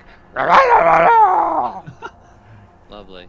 Fulgrim gets his sword out of the beast, and he's And I just cast Divine Presence. sure. Go on. Alright, so. Who Oh, are thank they? you. I forget the spell for the day, and every creature must ask your leave to enter my presence. Or I read it. Every creature must ask your leave to enter your presence, and you must give permission allowed for them to enter. Uh-huh. Any creature without your leave takes an Well, extra 1d10 damage when yeah. they take damage in your They presence. they entered the thing. Don't worry about that. Yeah, and I definitely I am tempted not to give Fulgrim, but he doesn't seem to have leapt to slay me immediately, so I'll just say all the Yetis don't have my permission. Okay. So the Yetis are rushing through. Hasbrin, what are you doing? He looks at that Fulgrim, and I mean, he's quite confident that he's a tough guy, but Hasbro never saw one Yeti, and now there's a bunch of 5 of them. They are black and they huge and weapons. Hasbro runs as fast he can over the ice back to the others and away. Oh yeah, by the way, Etix, those guys are terrifying. So for you, I wouldn't say that they're too terrifying, but for Hasbrin, they definitely are. So in order to hold your composure, Hasbrin, you can roll a flat 2d6 to see what's gonna happen.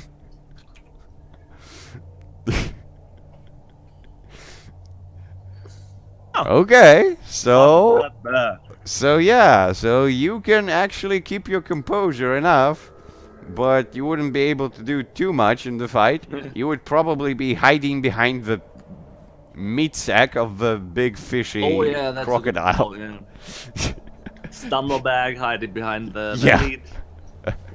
So, Maybe doing the Star Wars thing. If I have a knife on it, cutting the belly open. Good idea. Good idea. It smells, but well. Yeah, you're gonna hide in it. Good.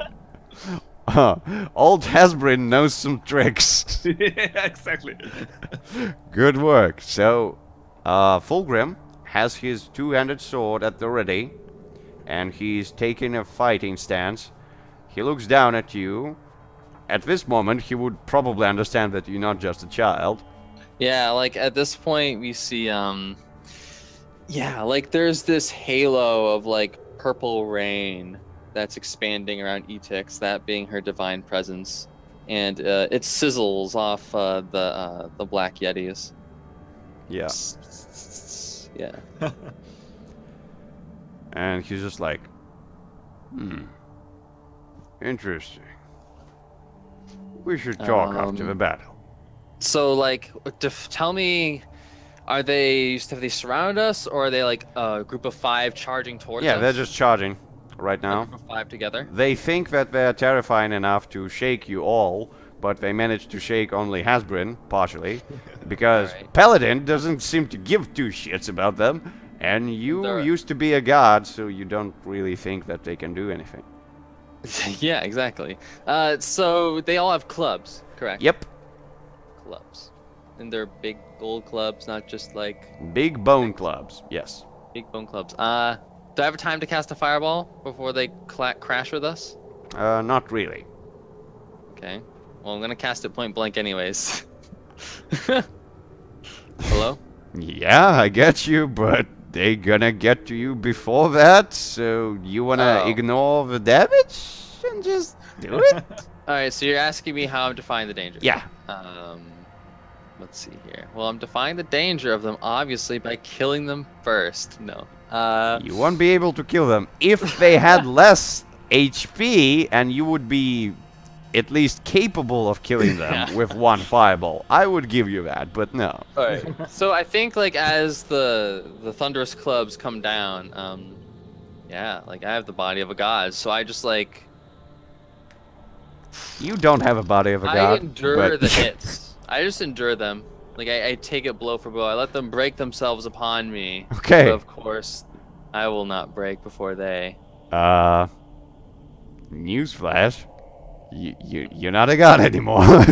Can I defy danger Constitution? Not really. Not in this case.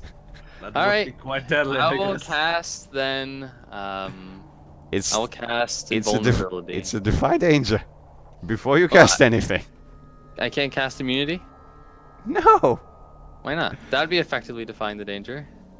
It would be if you had time to cast it. Yeah. Before you Um, finish the cast, you will be hit. I mean, you can just take the hit and cast it. I mean, they only do 2d10 damage, so yeah. I take the body of the gator that's next to me and I hurl it into them. Can I do that? Nope. You're too small to do that. What? Etix is powerful. She's like. I know Archive's she's got powerful, +3 but to not strength. that I have powerful. +2. Not that powerful. Giant, and there's Hespred inside of Yeah. it. I mean, like Etix is small, but she's not lost all of her godly essence yet. Yes, but it doesn't mean that if you would be a god of might, I would give you that. Okay. But Okay then, Sturge. Then I you guess can throw I Hasbrin if you want. Hasbro. I mean, would that be an effective way to defy the danger? Really? Would you give me that?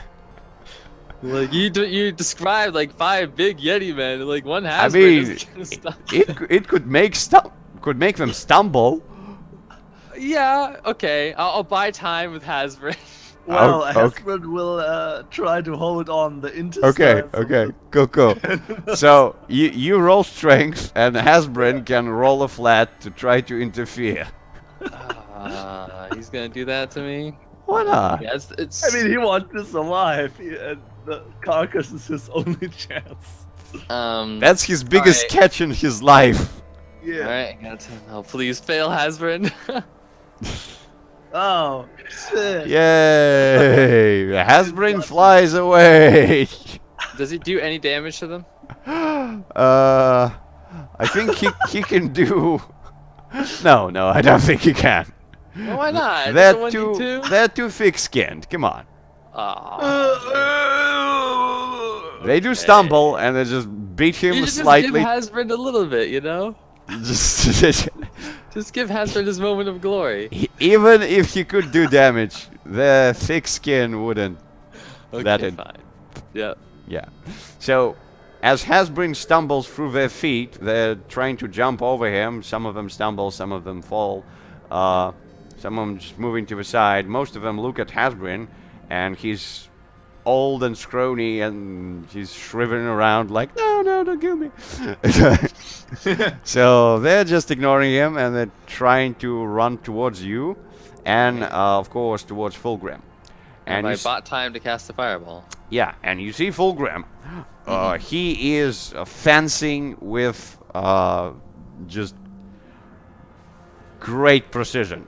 He breaks their attacks and tries to maneuver around them to not let them surround him, and at the same time make sure that most of their effort is put into just trying to get close to him, because his long two-handed sword has more range than their clubs. Okay. So Alright, right now so- he's fencing. Gotcha. Nice. If you want, like, if he's dealing any damage, my divine presence will kick in as well. He's not dealing precise damage. He just like maneuvers them, cuts a little bit, but nothing too much. Okay. Yeah, I'll cast a fireball. Hopefully, just hitting as many Yetis as possible, not Fulgrim. Okay, you can definitely hit a cluster of Yetis that are trying to get around him. That would be 3 of them. So you can Okay. definitely aim there. All right. So this is -1, whatever the result is. 9. Okay. Too bad stuff. So basically, drawing more attention makes you roll on that cursed random table. Not always. Not always. Here. I mean, there's already some Yetis that could draw their attention to me. That's a There- possibility. Ethics, there's no demon army yet, so Not yet. Be glad. Let's see here. So let's see. Your spellcasting obviously draw attention. Dispels other effects. I feel like I'm just gonna pick. The spellcasting is obvious. I draw attention, and spell has other effects as well. Okay. So you definitely cast a fireball. Let's see the damage. Yeah. Roll 2d6. All right. And plus 1d10 for divine presence. Sure. Oh damn, that was 4. But hey. Yeah. Hey. That's not bad. That's not bad. They definitely felt it, but not too much. So, the other effect of this wonderful acid ball, so to speak, Yeah. was to break some ice, and some of the Yetis do fall down, and it slows down their ascent, but you did attract some attention. And let's give it away to Not Farius to tell us, do we bring more combatants to the field? Yes, we do. Shit. So let's see who's coming to the party, yeah? Oh yeah. Oh, that's not that bad. Yeah. Oh, I definitely been know. worse. I definitely know who that be. So let's see what tags they have. They have 5 of them, and enemy tags have 5. Then there are Mophus, Devious, Cautious, Magic. Oh, mwah, mwah. Holy shit. 3 magic tags. Lo and behold, what magic can they cast? Epic damage, baby, yeah! Major influence creature, oh god! Calling, god! Holy shit. And they can cast it 3 times, each of them. So, who are they and how many of them are? So there's definitely be some, and let's see, there's 5 of them! Oh shit. So to see 5 like dark robed figures on the horizon. No robed creatures on the horizon. You can see white figures under the ice moving to the Yetis as you broke the ice. You definitely attracted some attention from deep creatures. And as they emerge from the water, some of them lay hands on the Yetis, and the Yetis turn slight heads to one place or the other. And as Fulgrim starts to cut down their brethren, because there's not too much of them to hold him, the Yetis in the back row that you hurled into water, and that were turned, so to speak, by those creatures, they grab their brethren, and they put them close to the creatures, and they touch them as well.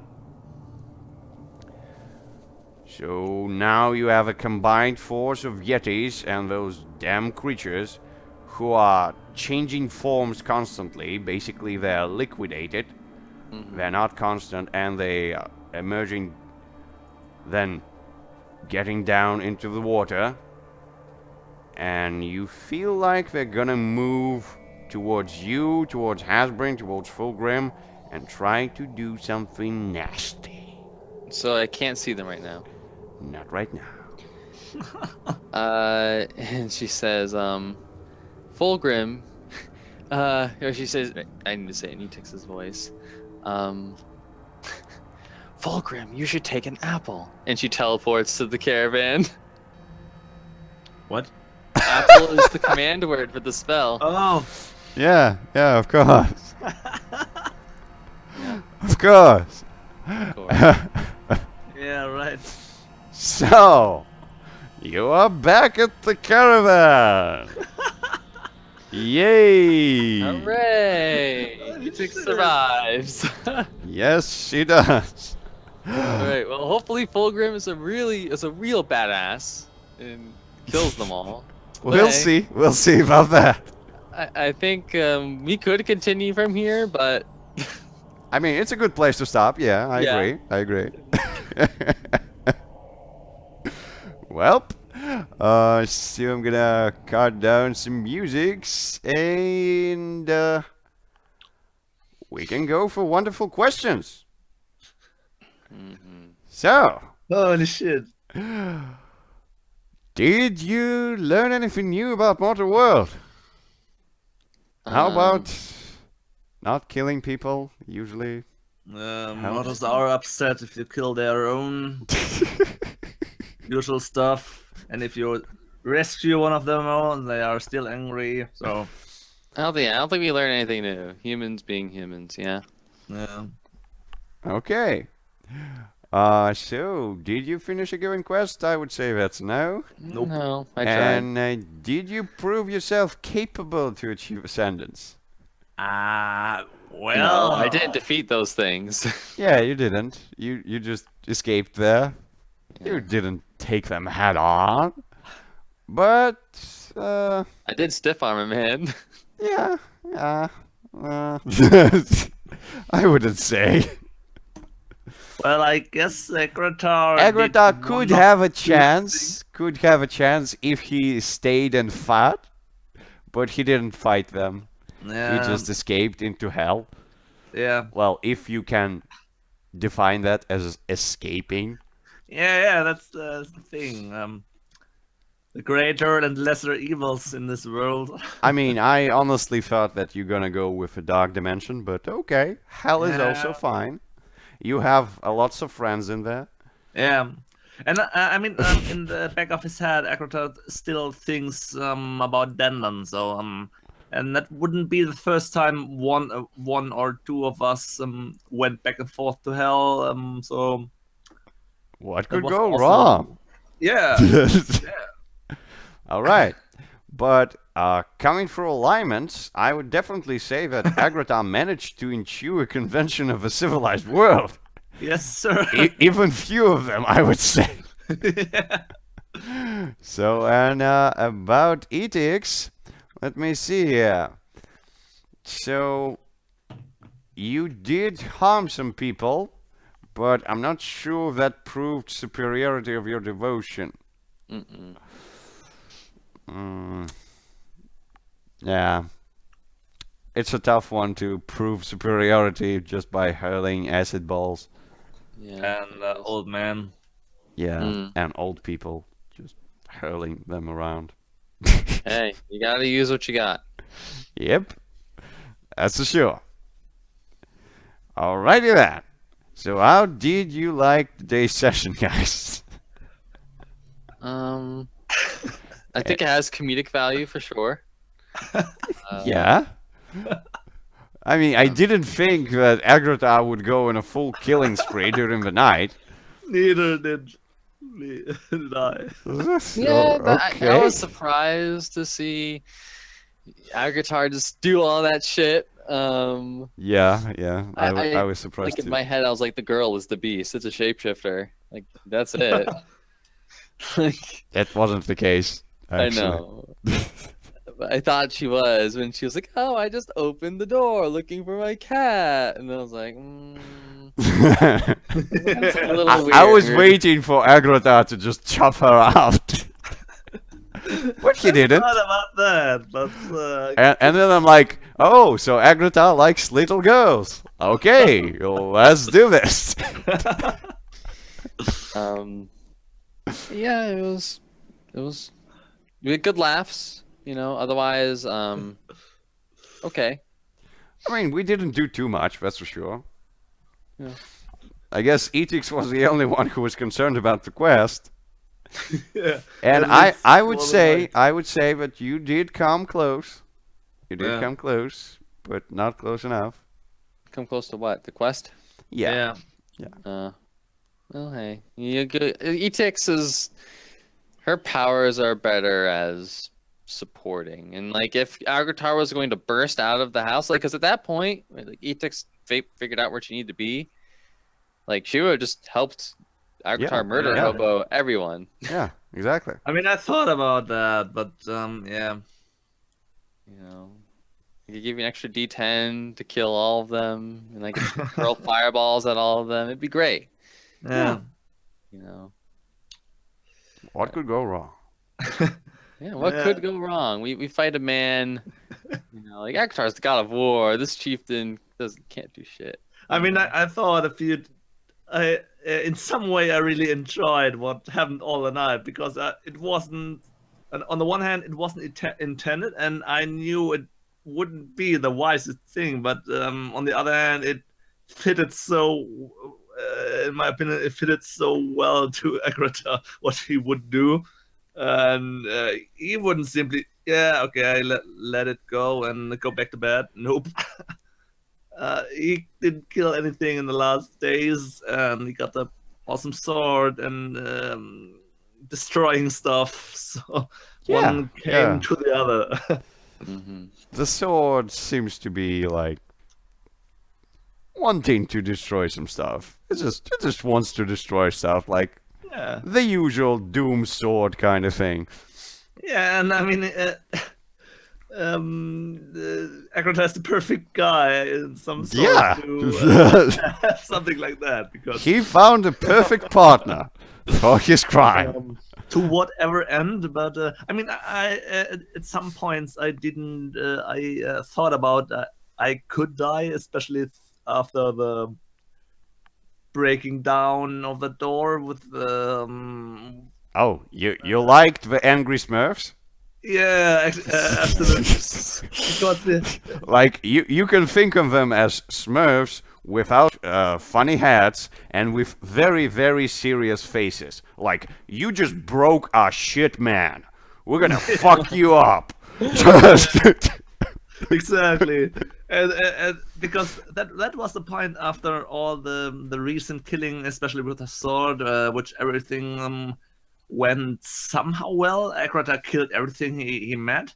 That was a little point of awakening because he, well, oh, I'm mortal. Damn it, I'm actually not the god of war anymore.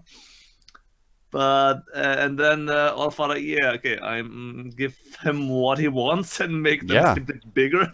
Yeah, I was honestly thinking like you would ask for immunity to their attacks for some time, or just kill them all, please, for me. Or you just like, it's not fair, they're small, and the old father is just like, okay, done.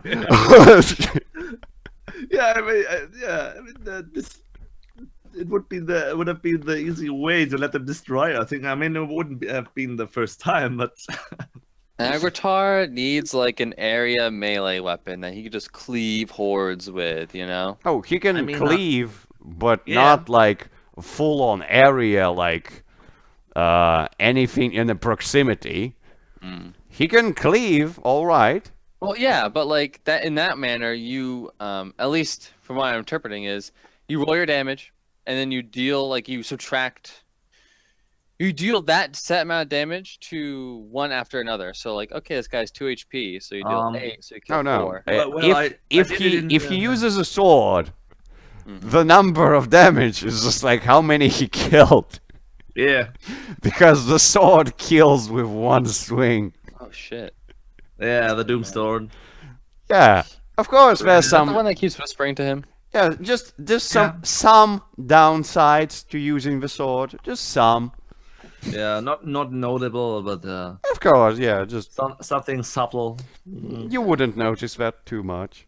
Yeah, you can ask Stanley if he's back. No trouble at all. Uh huh. And I mean, I in the past I did some moves to like a whirlwind attack. So you Yeah. can do this. Yeah. It's not that easy like smashing and doing a single hit, but you can. So no I mean, worries. why not? Yeah, it's possible. Well, I'm not restricting people in single attacks. Yeah, I really hope we get the other players around. Like, Yeah, I it was mean- unfortunate that Dylan wasn't here. I'll have to think of another torches for him, but yeah, just yeah, like, I find it hard to progress like what we're trying to do with the resources we have. yeah, it's hard. And actually, this quest is a little bit tricky, but I'm sure they're gonna figure it out. I was thinking that the fish was like part of the chaos dude until the fisherman said like we've hunted them before. And I was like, oh,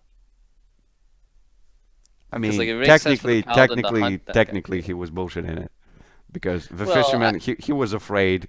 He was trying to calm down a little girl in his mind, basically. well, He he was just took it at face value. yeah, yeah. I get it. I get it. Yeah, I think we will get closer to the point next time. Yeah. Maybe. Yeah, at least it takes. I mean, there's some. I wouldn't spoil anything, but there's some mystery there, Well, and you have to find out like what does it mean? Like the things that Greta told to Etix. That's an interesting Yeah. thing.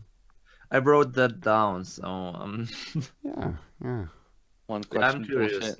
I was tempted to murder her, just because Sure. that would have caused a lot of problems. So I didn't. Maybe You it never would. know. Maybe it wouldn't. Like I don't know. Yeah, It's up murdering to her you. really serves no purpose. She's a good tool. For us. an old woman happened to be strange things in the past. Never rely on an old woman. I only say. You Okay. never Well, I know mean, it's what better might than get. rolling charisma and trying to talk to the Allfather. Oh, you got so deny? Well, I guess Nefarious fucks you. Oh no, he can do one of three things. He can do a good thing, a neutral thing, or a bad thing. Yep. Technically, it's not up to him. It's just like I don't know. I'm gonna try something. Maybe it will work. Let's. my- He's not the old father. He's not that powerful. And also, I don't want to risk being the first one to fail the prayer to the Allfather roll. I'm still waiting for it. I'm still waiting for it. Yeah. Like no one someday, did. someday it's gonna happen. I guess it's waiting for the very last quest to the very last occasion, and everyone will die in this occasion. Like you need to succeed this last roll. Yeah. Just And you're back in heaven. to finish the quest, and you're just like, hey, help us Father out. says no.